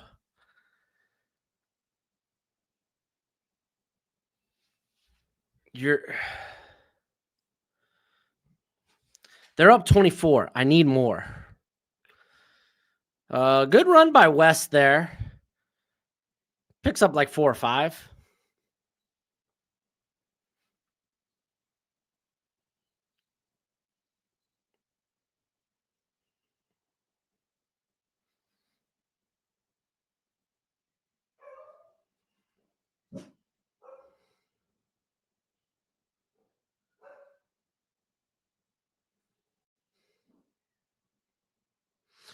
I don't get it. If you were going to fire a guy over, oh, he can't beat Michigan, he can't beat the rival, but he's won you a national championship. If firing him comes to mind, then I hope you're not a person that has power or that's in charge of making that decision, because it would be one of the most foolish decisions to set your program back. If you think you're losing to Michigan now, insert another coach. See what happens.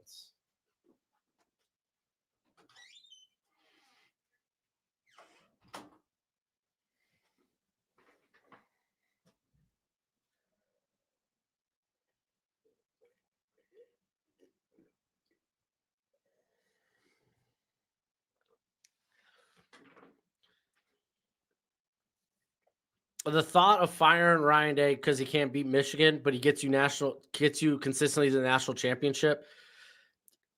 If you're a person in power that can make that type of decision, and that comes to mind, golly, I just pray for your organization. I pray for your program, because that'd be one of the most foolish decisions.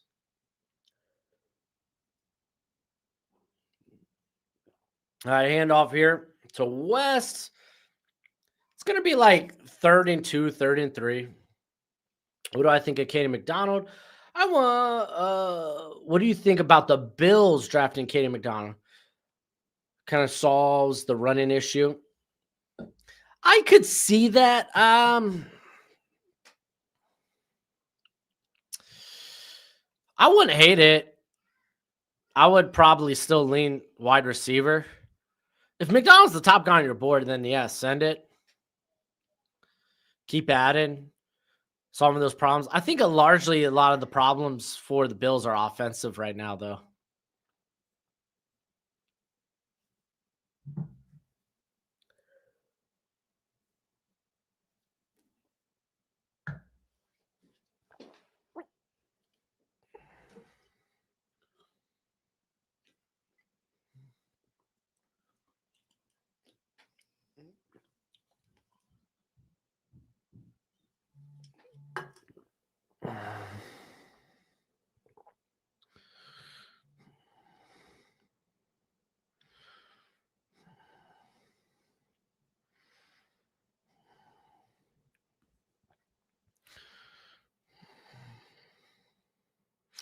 Offense and run defense, two biggest issues. Yeah, I don't disagree.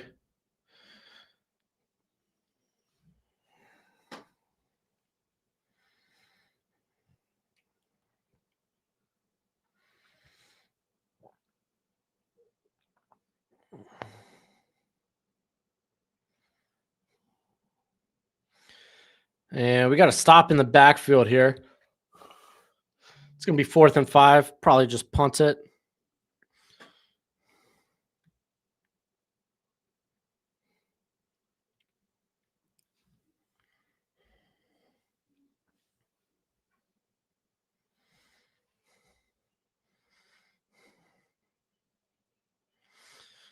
Miami's got a 3rd and like 5.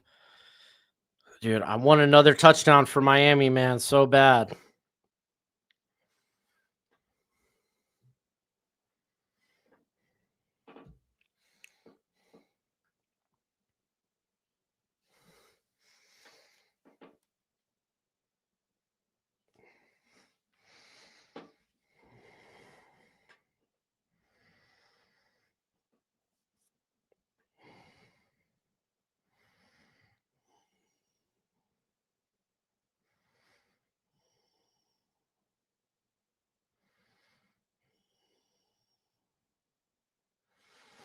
Here comes the punt for Ohio State.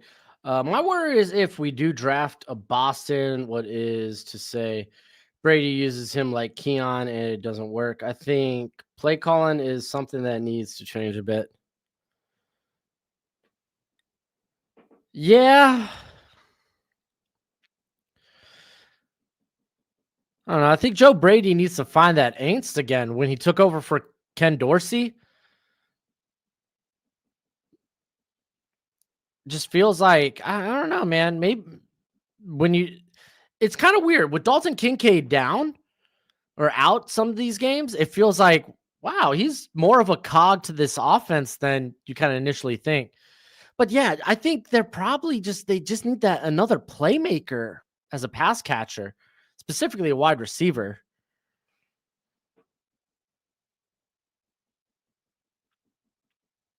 All right, Underwood dumping it down.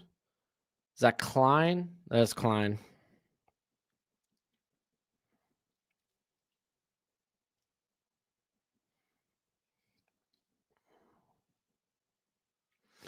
Oh, they're calling it incomplete. Nah, okay, he didn't catch it.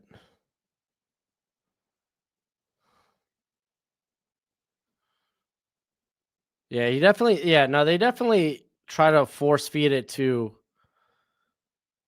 Cleo Shakir. Miami touchdown, baby! Let's go! 31-point lead. Oh, I'd love to see them try to put Notre Dame ahead of Miami. Was that CJ Daniels? What a catch by CJ Daniels.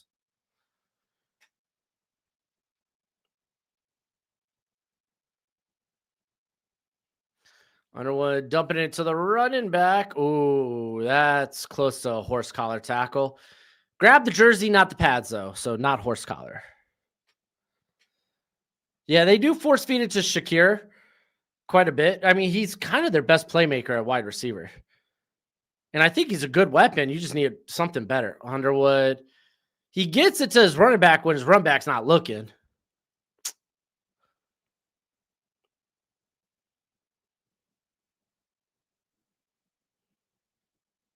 Yeah, Michigan's going to go for it here on 4th.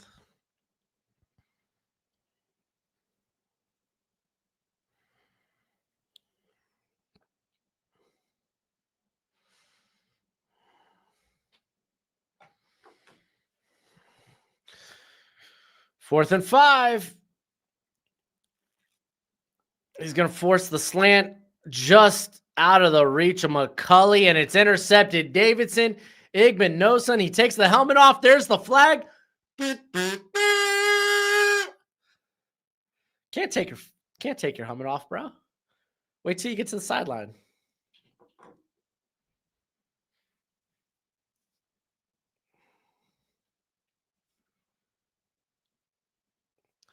So let's see. Oh, no. Yeah, McCulley should have had that. Went right through his hands.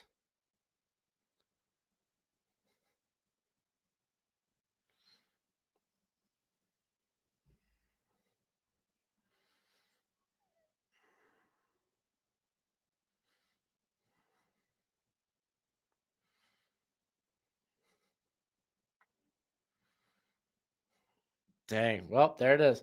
I don't know why Bills fans think Cooks will save. No, Bills fans can't think Cooks will save y'all. There's no way. I think the Bills are desperately looking for that guy that can be the deep shot. I mean, that's why they brought back Gabe Davis. They're looking for some vertical ability there that they currently haven't been able to get. Tate would be nice for the Bills, I think. And honestly, Jordan Tyson, come in as kind of that Stephon Diggs type of player. All right, Buckeyes are just going to drain the clock from here. We're about to go to the 2-minute timeout.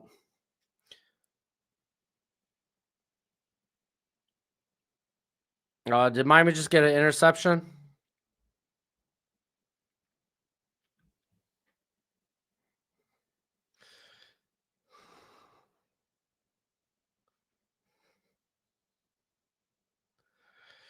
Well, Dexy, you trade up to get a better tier of player. All those players you listed out are firmly in a lower tier than where I would say Tate, Lemon, and Tyson are. But it would cost a lot to move up.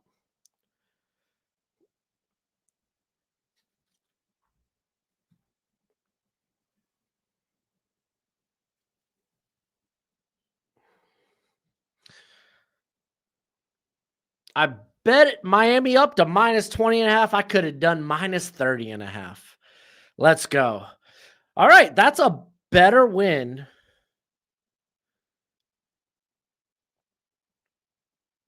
That's a better win against Pittsburgh, against at the time, ranked opponent than Notre Dame had. We have the head-to-head over Notre Dame. Like, what more can the Hurricanes do to jump Notre Dame? Have I done my Christmas shopping, Greg? Yeah, I did a little bit of it yesterday.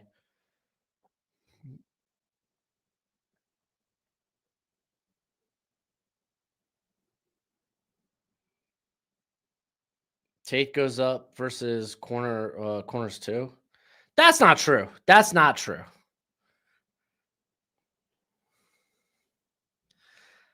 That's not completely true. All right, let's maybe do this game by game. For Ohio State, that is. Let's go by team. Let's go Ohio State.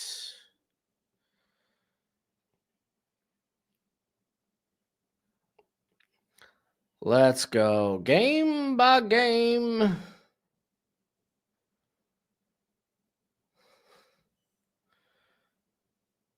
I want to see this. So go into the first matchup. Malik Muhammad. Majority of his snaps did come against Jeremiah Smith, but he did also see his fair share. Tate had a first down against Muhammad. Muhammad actually did a really good job on Jeremiah Smith. That was the first game of the year, though.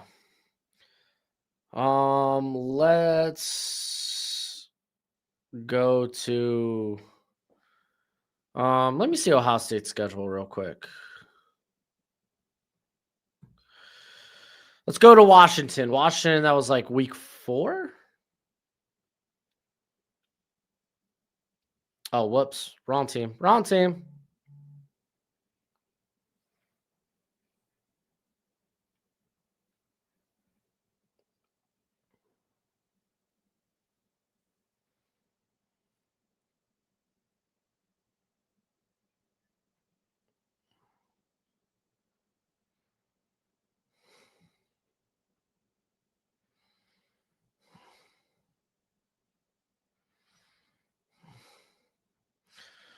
All right.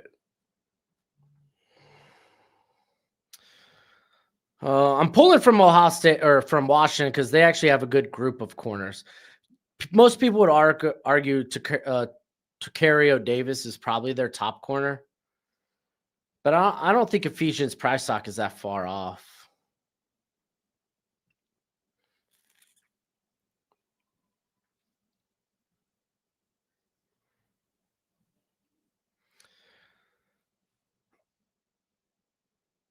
Oh, Tacario Davis didn't play that game? Or son of a gun. So Prysock primarily did face Smith, but he did see his fair share of Tate as well. Because that's the thing. You get to college, you're not always going to get like guys like best corner shadowing best offensive player. Sometimes you'll get some of that side specific, like, you play your side, you don't follow, you don't shadow. That's just kind of how it is sometimes. Let's see. Penn State. Yeah, probably Penn State. I mean, to be fair, their competition this year hasn't been like nuts.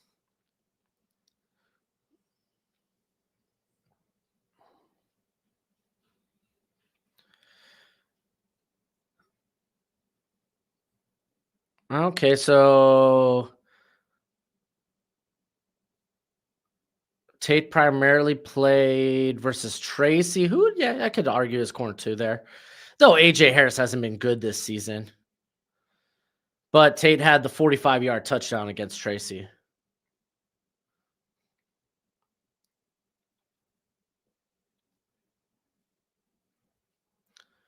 Is Gojo getting a present? Yeah, he's probably going to get a present.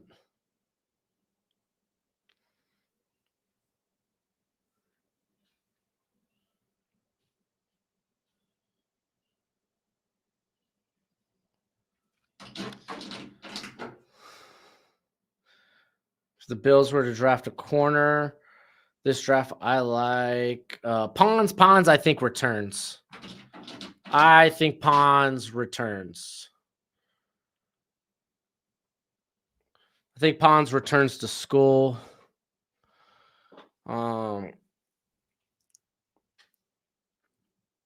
He's really undersized, so he's like firmly day 2 if you really like him. But I think he returns to school from the Bills. Like, honestly, Dalen Everett's not a bad option. Somewhere on day 2. No flag planning, by the way. I haven't seen a flag come out. But Ohio State is lined up against their fans waving to Michigan. Oh man, that's a hilarious sight.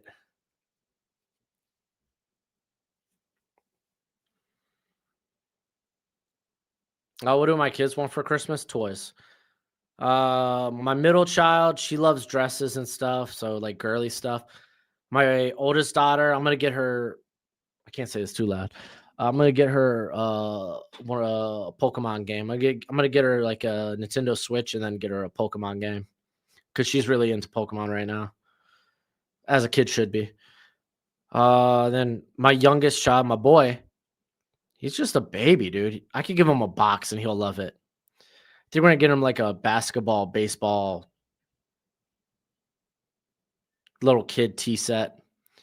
So it's going to have a tee. It's going to have the baseball bat, but you could also put a basketball goal on top of it. So those are my general thoughts. But hey, thanks for hanging out with me today. This was fun. Unfortunately, Michigan, they started out hot. We had some, what's the word? We had potential anticipation that this might be a game, and then it wasn't. It is what it is.